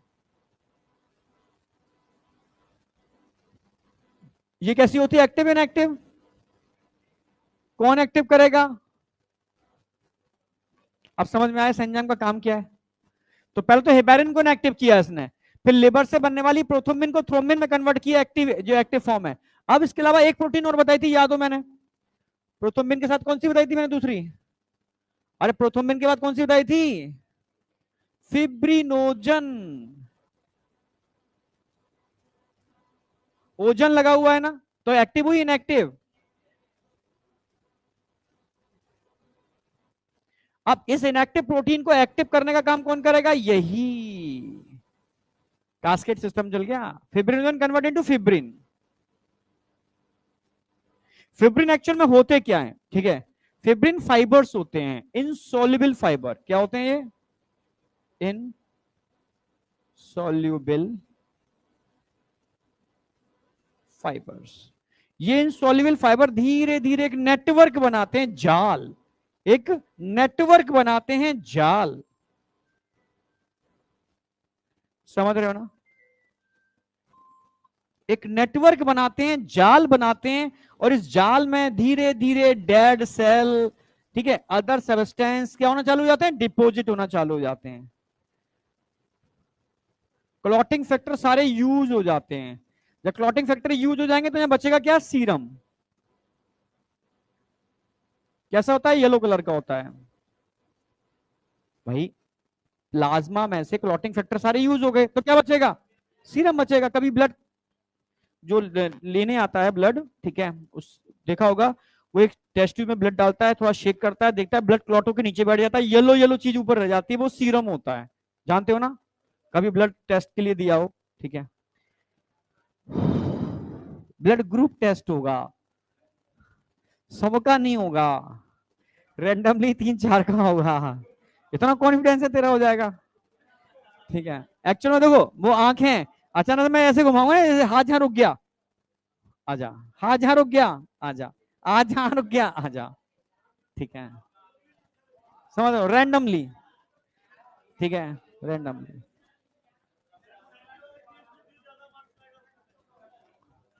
तब तक तो किट खत्म हो जाएगी, आज ही करना है, यहां तक कोई डाउट है इधर, ये कौन सा क्लॉट बन गया, सॉफ्ट क्लॉट, सॉफ्ट, ये सॉफ्ट क्लॉट अगर एयर के कांटेक्ट में आ जाएगा कैसा हो जाएगा, इसमें कोई डाउट है, खत्म, फिनिश, कोई डाउट, अब बताओ, पीछे, भाई, हाँ इधर कोई डाउट, पीछे कोई पढ़ जाए आगे। चलो ये क्लॉटिंग मैकेनिज्म पूरी हो। कितने क्लॉटिंग फैक्टर काम कर रहे हैं इसके अंदर? 13। एनसीईआरटी लाइन मैंने ऐड कर दी है, ये ऐड कर लेना ये वाली। 13 क्लॉटिंग फैक्टर है, ध्यान रखना। कास्केट सिस्टम लग रहा है, ये ध्यान रखना। कौन सा सिस्टम लग रहा है यहाँ पर? जिसमें हर प्रोडक्ट एक्ट एज कैटालिस्ट। और कैल्शियम यहाँ पर बहुत इंपॉर्टेंट रोल प्ले करते हैं, क्योंकि कैल्शियम अगर नहीं होंगे तो क्लॉटिंग पॉसिबल ही नहीं है। समझ रहे हो? इनको जैसे देखा होगा कई लोग क्या करते हैं ना, चिलेटिंग एजेंट यूज करते हैं ब्लड बैंकों में, जो कैल्शियम को बाइंड अप कर देते हैं, फिर वो कभी ब्लड क्लॉट नहीं करता। ब्लड में चिलेटिंग एजेंट डाल दो, ठीक है, डिफरेंट टाइप के ऑक्सीलेट्स होते हैं, तो वो सारे कैल्शियम को बाइंड अप कर देंगे, फ्री फॉर्म में छोड़ेंगे ही नहीं। फिर ब्लड बैंक के अंदर उस ब्लड को स्टोर कर दिया जाता है लंबे टाइम के लिए, क्योंकि ऐसा हो जाए तो वो ब्लड कभी क्लॉट नहीं करेगा। तुम समझ रहे हो ना मेरी बात? तो उनको चिलेटिक एजेंट जो मतलब कैल्शियम बाइंडर है, और कैल्शियम को तूने फ्री फॉर्म में छोड़ा ही नहीं है, तो वो कभी भी ब्लड क्लॉट नहीं करेगा। समझ रहे हो ना? तो कैल्शियम बहुत इंपॉर्टेंट रोल प्ले करता है। एनसीईआरटी लाइन ध्यान रखना, तो क्वेश्चन आता है कौन से आयन ब्लड क्लॉटिंग में सबसे इंपॉर्टेंट रोल प्ले करते हैं? Calcium ion. ऑप्शन में और भी आयन होंगे, पर कैल्शियम आयन। ठीक है, यहां तक कोई डाउट? हाँ जोर से बोल। अभी बताई तो थी पूरी मैकेनिज्म, तुम ध्यान रखा करो क्या चल रहा है। यहां तक कोई डाउट? हाँ बेटा, जो हाथ उठाओ। क्या जी?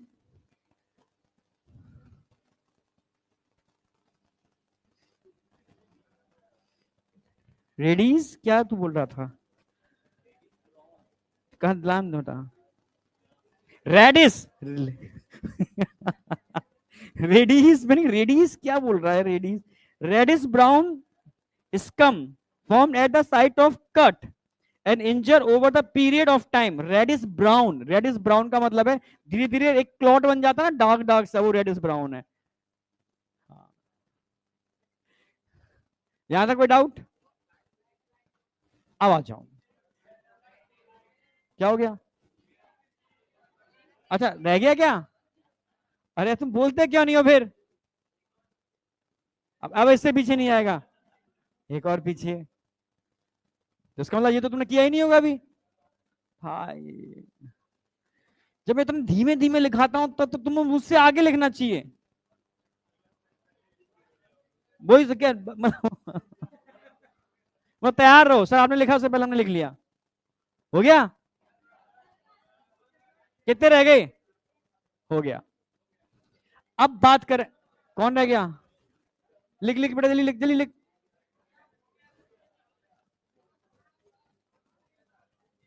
तो कुछ चीज छूट जाया करे ना, तो अपने दिमाग की पावर को पहचानो। देखता हूँ मुझे याद ही नहीं लिखा है। याद मतलब इतना पढ़ाने का याद तो हो जाता है ना। हाँ तो थोड़ा जोर डालो उस पर, देखते हैं कैसे रह जाता है। हाँ अब आ जाओ, अब बात करते हैं ब्लड ग्रुप। किसकी बात कर रहे हैं?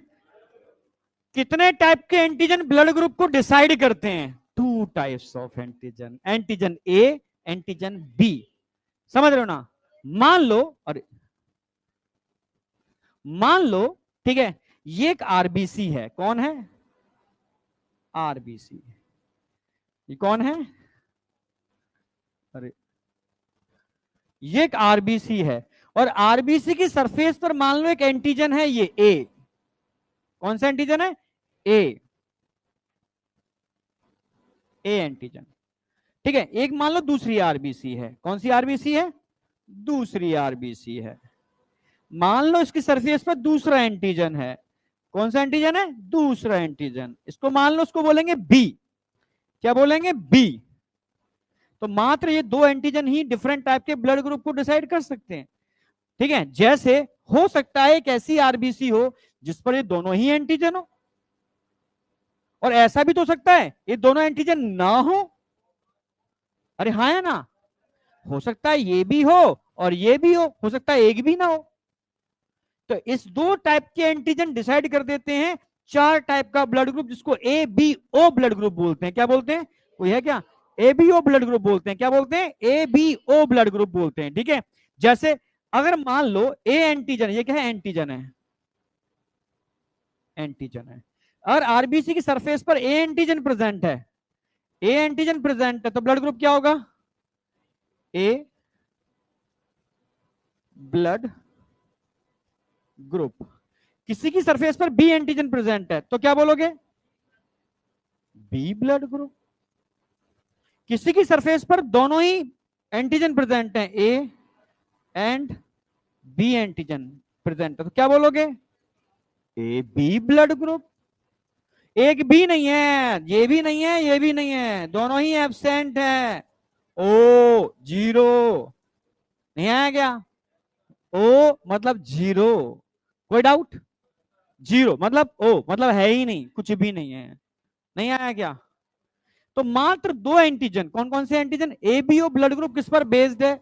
एबीओ ब्लड ग्रुप दो टाइप के एंटीजन की प्रेजेंस और एब्सेंस पर बेस्ड होता है। कौन कौन से antigen? Antigen A and antigen B.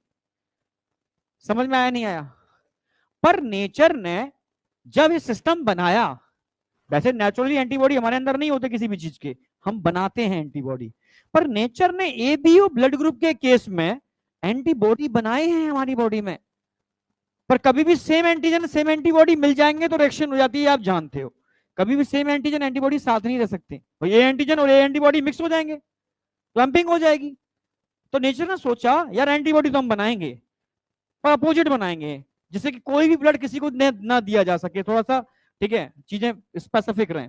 तो जिनके ब्लड के, जिनकी आरबीसी के ऊपर ए एंटीजन होते हैं तो उनके प्लाज्मा में बी एंटीबॉडी बना दिए, जिनके पास बी एंटीजन होते हैं उनके प्लाज्मा के अंदर ए एंटीबॉडी बना दिए, जिनके पास दोनों एंटीजन है तो गलती से भी एक भी एंटीबॉडी नहीं बनाया, मर जाएगा आदमी। हाँ भाई के पास एक भी एंटीजन नहीं है, दोनों एंटीबॉडी डाल दो, कोई दिक्कत नहीं है। ये समझ में आई है बातें? नहीं आई? किसके नहीं आई? आ गई? हाँ या ना? हाँ बेटा, ये भी कुछ नहीं है। जैसे इसकी आरबी की सरफेस पर ये भी है और ये वाला भी है, दोनों ही एंटीजन है, तो ब्लड ग्रुप क्या हो जाएगा? और दोनों ही एंटीजन है तो गलती से एक भी एंटीबॉडी अगर मैच कर गई इनसे तो मर जाएगा आदमी। तो इसके प्लाज्मा में एंटीबॉडी होता ही नहीं है। ठीक है, अगर मैं एंटीबॉडी की बात करूं, किसकी बात कर रहा हूं? Antibody, antibody. तो जिसके पास ए एंटीजन होगा वहां पर बी एंटीबॉडी होगी, जिसके पास बी एंटीजन होगा वहां पर ए एंटीबॉडी होगी, जिसके पास दोनों एंटीजन है एक भी एंटीबॉडी नहीं होगी, जिसके पास एक भी एंटीजन नहीं है ए और बी दोनों एंटीबॉडी होंगे। आई या नहीं आई? अब यहां तक बताओ, फिर मैं आगे बढ़ूंगा। अब ये लिख लूं, पहले इतना लिखो, क्या हो गया? 10 मिनट है अभी तो, क्या अच्छा 45 पे होती है कि सभा दूसरी क्लास का सभा वाला चालू होगी ना? हाँ तो 12 बजे तक होगा ना, 15 मिनट का ब्रेक, ब्रेक तो होता है आधा घंटे का। आधे घंटे में तफरी करने आते हो क्या? चलो 10 मिनट रुक जाओ अभी। अच्छा मुझे लगा 15 मिनट का होता है, क्योंकि हर जगह 10 मिनट का ही ब्रेक होता है, ज्यादा ब्रेक नहीं होता और जगह पे भी। अब तुम्हें आधा घंटे का दे रखा है यार, बहुत दे रखा है? अच्छा हाँ तो ठीक है, फिर तो ठीक है, 15 मिनट पूरा दे रहे हैं हम, तुरंत 15 मिनट पूरा देंगे। कोई कोएगुलेशन तो यहाँ कराऊंगा नहीं, वो तो ऊपर कराऊंगा मैं। अरे वो ब्लड क्लॉटिंग वाला एक्सपेरिमेंट 2 बजे। क्या? नहीं नहीं, वो श्रद्धा है, जो आना चाहे आ जाए। हाँ ऐसा कुछ नहीं है, वो जगह हो आप जिसको, मतलब मैं टाइम में 2 बजे का रखता हूँ हमेशा, जो भी एक्सपेरिमेंटल रहेंगे आगे 2 बजे रहेंगे, उससे पहले नहीं रखूंगा, क्लास टाइम में ही रखूंगा मैं। कोई ऑप्शनल है, वो ऑप्शनल समझते हो ना? श्रद्धा हो तो आओ, नहीं श्रद्धा हो तो खाना खाओ, समोसा खाओ। अब नहीं खाओगे ना? मैं कह चुका हूं खाना है तो छाछ पियो, समझ रहे हो ना?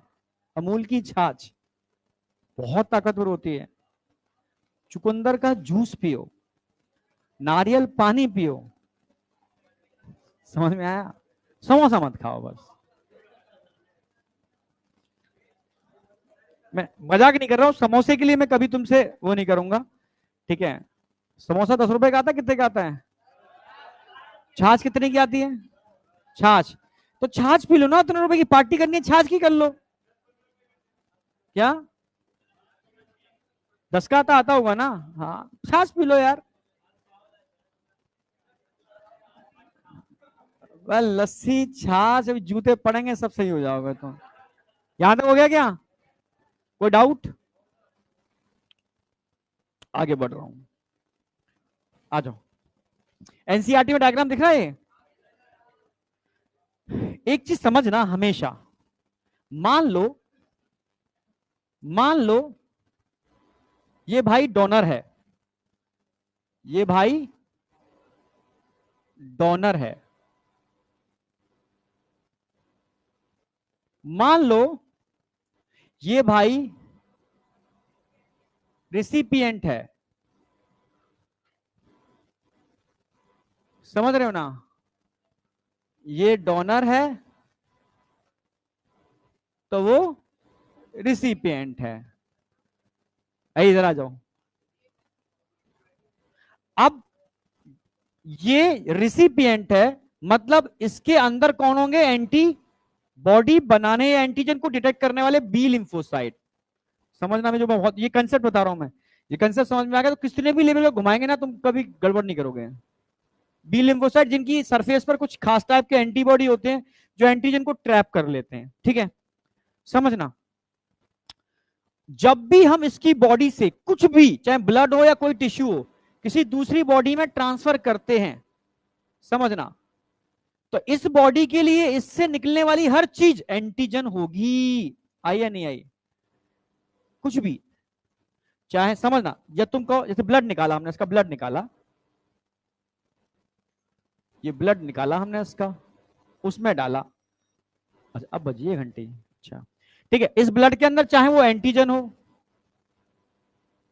ठीक है, मतलब कोई भी चीज, कोई भी टाइप की सेल हो, सेल हो प्लस एंटीबॉडी हो, एटसेट्रा, कुछ भी हो, ब्लड में मिलने वाली कोई भी चीज, कोई भी चीज इस बॉडी के लिए एंटीजन का काम करेगी।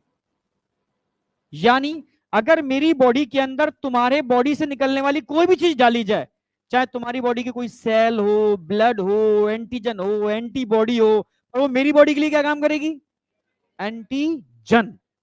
एंटीजन क्या होते हैं? एनी फॉरेन पार्टिकल, कोई भी बाहर का पार्टिकल जो मेरी बॉडी का अपना नहीं है, वो मेरे लिए एंटीजन है। समझ रहे हो? एंटीबॉडी क्यों ना हो, अगर मेरी बॉडी में जाएगी तो मेरी बॉडी के लिए वो प्रतिजन एंटीजन का काम करेगी, और तुरंत ही मेरे बी लिम्फोसाइट डिवाइड कर जाएंगे और बना देंगे plasma cell and memory cell. और प्लाज्मा सेल क्या बनाते हैं? Formation of antibody, formation of antibody against antigen. एक बार समझ में ही नहीं आई? यानी अगर मैं इस बॉडी का कोई भी ब्लड निकाल के दूसरी बॉडी में ला रहा हूं, उस ब्लड में मिलने वाली एंटीबॉडी मेरी बॉडी के लिए एंटीजन का काम करेगी। इसमें कोई डाउट है? कुछ भी है तो पूछो पहले, मुझे ये समझ में आ गया तभी तुम समझ पाओगे आगे की चीज। आई या नहीं आई? पक्का? कुछ भी निकालो उसकी बॉडी से, कुछ भी निकालो, मांस निकाल के डाल दो उसकी बॉडी में, समझ रहे हो? एंटीजन निकाल के डालो उसकी बॉडी में, इसकी बॉडी से एंटीबॉडी छान छान के निकाल के इसकी बॉडी में डालोगे, तब भी इसकी बॉडी के लिए उसकी बॉडी की हर चीज एंटीजन का काम करेगी। क्या बेटा? कुछ भी, कुछ भी, अगर मैंने मांस ही बोल दिया तो लिवर ही आ गया उसमें, तो कुछ भी निकाल के इस बॉडी में डालोगे तो उसकी बॉडी के लिए, मेरी बॉडी के लिए, तुम्हारी बॉडी का कोई भी पार्ट एंटीजन है। आई या नहीं आई? उसके अगेंस्ट मेरी बॉडी का इम्यून सिस्टम वर्क करेगा और एंटीबॉडी बनाएगा। आई या नहीं आई? ये कंसेप्ट ध्यान रखोगे क्या? क्या फिर से सीधे कमर सीधी करी, बट लेट जाएगा पूरा, फिर से बुद्धि काम ही नहीं करेगी, तू कमर स्ट्रेट रखेगा तो समझ में आएगी। इतनी सी बात बोली है, इसकी बॉडी की कोई चीज निकाल के इसमें डालोगे तो उसकी बॉडी के लिए वो एंटीजन का काम करेगी। अब क्या फिर से तू पूछना चाहता है, बता। आगे समझ में आ गया? ये हालत है, सोचो। आई या नहीं आई? अब मैं वापस आ रहा हूं। अगर किसी का ब्लड ग्रुप, अच्छा इससे ही पहले एक चीज और करा दूं मैं, ठीक है? अब समझ लेना, जैसे ध्यान समझना, डाइवर्ट नहीं होना बिल्कुल भी, एकदम समझना अच्छे से। मान लो, मान लो, अरे मान लिया? क्या मान लिया? ये एक बॉक्स है, मान लो एक बॉक्स है, मान लिया, और इसके अंदर क्या है, बहुत सारे कंपार्टमेंट, चलो भाई कंपार्टमेंट मान लो, ठीक है, कंपार्टमेंट है। इधर हम लिख रहे हैं, इधर आ जा, इधर लिख रहे हैं हम क्या, डोनर।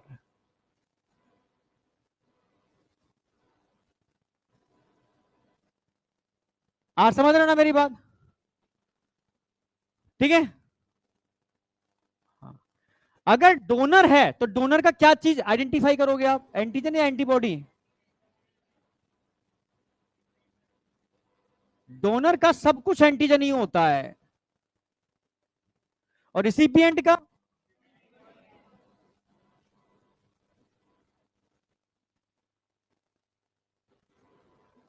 रिसिपिएंट, ठीक है, स्पेलिंग देख लेना, पीएंट यही होगी, क्या होगी इसका, क्या क्या मेजर करोगे जरा बताओ, एंटी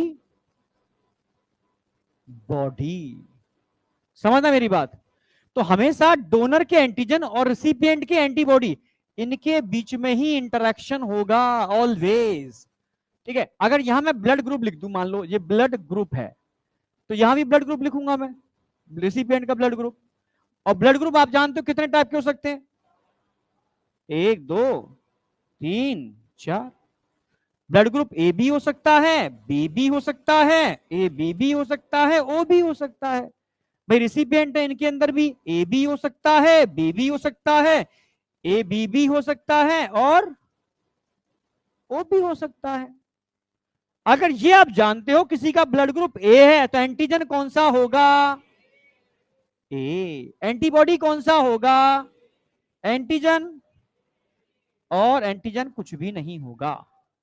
एंटीबॉडी की अगर मैं बात करूं तो ए के अंदर एंटीबॉडी कौन सा होगा, बी के अंदर, ए बी के अंदर, इसके अंदर।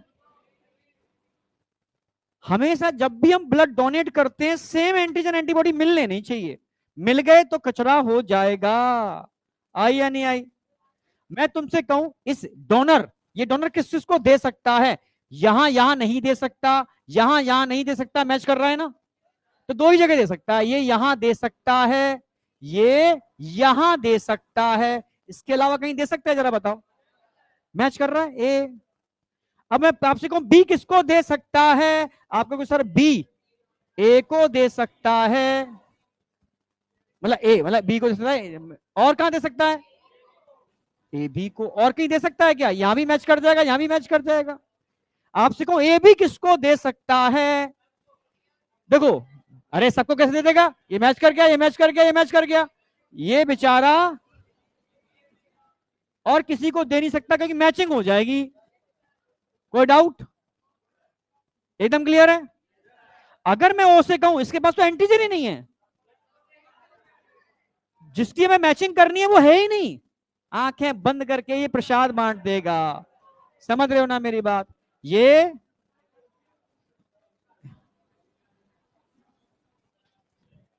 इधर आ जाओ बेटा, ध्यान से इधर, ये इसको भी दे सकता है, ये इसको भी दे सकता है, ये इसको भी दे सकता है, और ये। अब आपसे पूछे रिसिपिएंट डोनर का कंसेप्ट, अब बताओ कोई डाउट है इसमें, ऐसा लग रहा है कि आपको पक्का। एक चीज और ऐड करूंगा इसके अंदर बस, हाँ बस वही ऐड कर दूं, उसे ब्लड ग्रुप में कराने वाला हूं, पर तो समझ में आ जाए, बस लास्ट है, 2 मिनट बचे एकदम। जैसे किसी का ब्लड ग्रुप ए है, पर हम कह रहे हैं ये पॉजिटिव है, ये ए है पर ये नेगेटिव है, तो नेगेटिव पॉजिटिव क्या है, एबीओ ब्लड ग्रुप के अलावा एक एंटीजन और होता है जिसका होना पॉजिटिव बताता है, इसका ना होना नेगेटिव बताता है। समझना मेरी बात, जैसे इसका ब्लड ग्रुप ए पॉजिटिव है, मतलब इसके पास एक ब्लड ग्रुप के साथ साथ आरएच एंटीजन भी है। एक एंटीजन और देखा गया जो रीसिस मंकी, समझना मेरी बात, जो तुम्हारा आसपास तो देखे होंगे ना बंदर, वही रीसिस मंकी है, ठीक है। वहीं से हमने आरएच उठाया, आरएच उठाया, और जैसे हमने एक मंकी था, नॉर्मल मंकी जो अपने इंडिया में देखने को मिलता है, उसकी आरबीसी की सरफेस पे एक एंटीजन देखने को मिला, वही एंटीजन ह्यूमन की आरबीसी के ऊपर भी था, उसको हम आरएच एंटीजन या डी एंटीजन बोलते हैं, बाइल दिखाऊंगा उसमें डी एंटीजन होगा, समझना मेरी बात, ठीक है। और देखा गया कि ये आरएच एंटीजन, समझना, आरएच एंटीजन, जिसको एंटीजन डी भी बोल सकते हो, एंटीजन डी, समझना, present on surface of R B C, तो वो क्या हो जाएगा, आर एच पॉजिटिव। अगर मैं आपसे कहूं ये आर एच एंटीजन, जिसको एंटीजन डी बोलते हैं, absent on surface of RBC, तो क्या बोलोगे इसको, आर एच नेगेटिव। और ध्यान रखना है 80% पॉपुलेशन आर एच पॉजिटिव होती है, 80% पॉपुलेशन कैसी होती है, ओनली 20% पॉपुलेशन कैसी होती है, ये समझ में आया। और जैसे किसी का ब्लड ग्रुप ए है, ठीक है, पॉजिटिव, तो जैसे ए है तो बी एंटीबॉडी होगी, नेचुरली आर एच एंटीजन की कोई एंटीबॉडी हमारी बॉडियों में नहीं होती, आप समझ रहे हो ना। जैसे ए एंटीजन की एंटीबॉडी बी होगी, जिसका बी है तो उसके अंदर ए होगी, समझ रहे हो, जिसका ए बी है उसमें ए भी नहीं होगी, जिसका जीरो है उसमें दोनों होंगी, पर आर एच के अगेंस्ट कोई एंटीबॉडी हमारी बॉडियों में नहीं होती। समझ में आया नहीं आया, ठीक है। आप समझो, in case of R H blood group, या कह सकते हो नेचुरली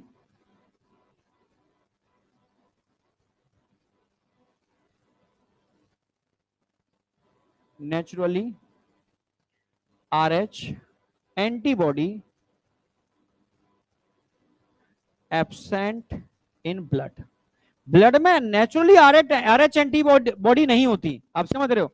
ये बन सकती है, जैसे मानो इसका blood group R H positive है, इधर बेटा इसका blood group R H positive है, इसका ब्लड निकाल करके मैं इसके नेगेटिव वाले ब्लड ग्रुप में डाल दूं, नहीं ओ पॉजिटिव है, ये ओ नेगेटिव है, मैंने ओ पॉजिटिव का ब्लड ग्रुप निकाला, ओ नेगेटिव में डाल दिया, तो इसके लिए खतरा है।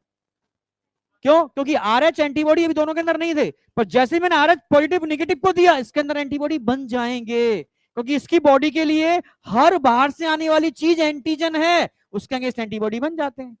आई या नहीं आई। तो डोनेशन के टाइम पर हमेशा पॉजिटिव नेगेटिव भी देखा जाता है, कभी किसी नेगेटिव पर्सन के अंदर पॉजिटिव ब्लड ग्रुप डोनेट नहीं किया जाता। समझ में आया नहीं आया। इसीलिए जब भी हम ब्लड ग्रुप चेक करेंगे तो 3 सर्किल बनाएंगे, ए ब्लड ग्रुप का, एक बी ब्लड ग्रुप का, और एक आर एच ब्लड ग्रुप का, सॉरी एक मतलब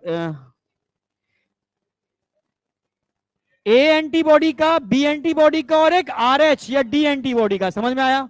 ये मैं तुम्हें अभी सिखाऊंगा ऊपर जाके कैसे ब्लड ग्रुप चेक करते हैं। तो यहां तक समझ में आया नहीं आया। अब इसमें एक चीज ऐड करूंगा अगली बार, वो अभी ब्लड ग्रुप से रिलेटेड नहीं है, ठीक है। आर एच इनकम्पेटेबिलिटी मतलब इरेथ्रोब्लास्टोसिस फेटालिस, ठीक है, वो वाला पार्ट रह गया है। आर एच एंटीजन तक कोई डाउट है, ठीक है। तो अब पॉजिटिव नेगेटिव ब्लड ग्रुप समझ में आया, किसी का ए पॉजिटिव है तो किसी का ए नेगेटिव है। पॉजिटिव का मतलब है ए के संग संग उसके पास आर एच एंटीजन भी है। समझ में आ गया ना, ठीक है। अब क्वेश्चन में आज डिस्कस तो नहीं कराए, पर मैं मान के चल रहा हूं कर लिए होंगे आपने। क्या हुआ यार, हाँ इनकम्पेटेबिलिटी वाला रह गया अभी, वो नहीं, जरूरत नहीं है। हाँ हाँ हाँ हाँ, इसीलिए आप यहां बताओ, एक मिनट एक मिनट, यहां देखो। अब इसमें यूनिवर्सल डोनर किसको बोलोगे, ओ यूनिवर्सल डोनर है। उसमें भी अगर पूछेगा तो ओ नेगेटिव, क्योंकि नेगेटिव का मतलब है आर एच एंटीजन भी नहीं है, किसी को भी दे दो। ओ पॉजिटिव वाला हर किसी को नहीं दे सकते, ओ पॉजिटिव वाला नेगेटिव वाले को नहीं दे सकते, पर ओ नेगेटिव वाला किसी को भी दे सकते हो, ठीक है। और यूनिवर्सल एक्सेप्टर कौन है, रिसीवर या एक्सेप्टर, कुछ भी लिख लो। रिसीवर लिखा है तो रिसीवर लिख दो, या एक्सेप्टर लिख दो, कोई भी लिख दो। कोई डाउट, सबसे ले रहा है सबको दे रहा है, कोई डाउट। सबको देने वाला वही हो सकता है जिसके पास कोई एंटीजन नहीं है, सबसे लेने वाला हो सकता है इसके पास कोई एंटीबॉडी नहीं है, कोई डाउट। अब जा सकते हो।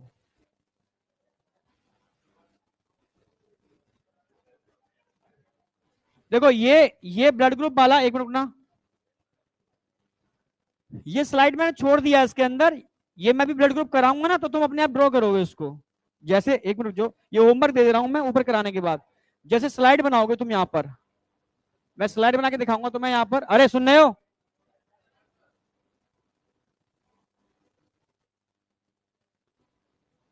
ये आपको होमवर्क में करना है। जैसे किसी का ब्लड ग्रुप ए है, बी है, तो किस तरीके के इसके अंदर कॉम्बिनेशन आएंगे इन ड्रॉप्स को डालने के बाद। यानी इस तरीके से ड्रॉप, ये सर्किल बने होते हैं स्लाइड्स के अंदर, समझना मेरी बात।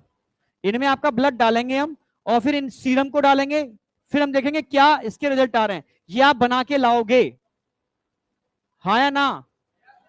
ये अभी ऊपर एक्सपेरिमेंट करा दूंगा, उसके बाद ये आप बना के लाओगे। मैं बना के छोड़ दे रहा हूं उसमें, अब आप जा सकते हो।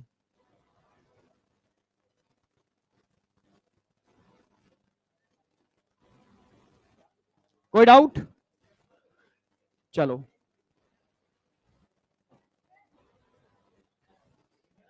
हाँ क्या? वो मैं ऊपर कराऊंगा तुम्हें भी।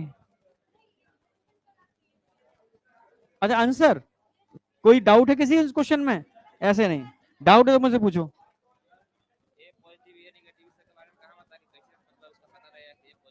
वो तो मैं करा के दिखाऊंगा ना एक्सपेरिमेंट ऊपर। थ्योरी में नहीं है, थ्योरी में तो एक्सपेरिमेंट कराऊंगा बस। एक्सपेरिमेंटल एक देखोगा सिलेबस में एक्सपेरिमेंटल वाला भी आ गया है, इसलिए मैं करा रहा हूँ ये। थ्योरी में एनसीईआरटी में नहीं दे रखा, पर वहां नीट के सिलेबस में एक्सपेरिमेंटल करके डाल दिया है उन्होंने, वहां पूछ सकते हैं उठा करके, हाँ, इसलिए मैं वहां लिखाऊंगा उसको मैं। क्या बेटा?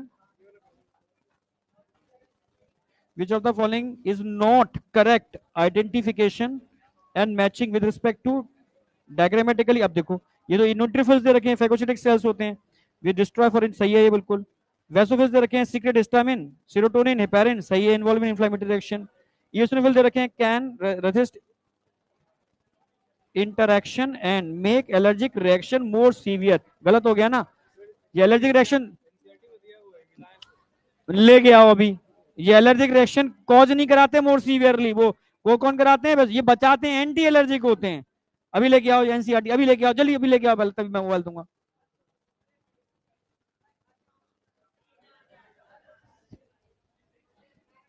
हाँ, संडे को टेस्ट है, एक ही बच्चा छोड़ना मत, मैं पहले कहता हूँ नुकसान हो जाएगा बहुत बड़ा। चाहे नहीं भी आता पर टेस्ट देने आना, क्योंकि एब्सेंट पर तो हम काउंट ही नहीं करेंगे उस बच्चे को किसी भी चीज के अंदर। 5 टेस्ट कंटिन्यू आपकी प्रेजेंस होनी चाहिए, पहली बात।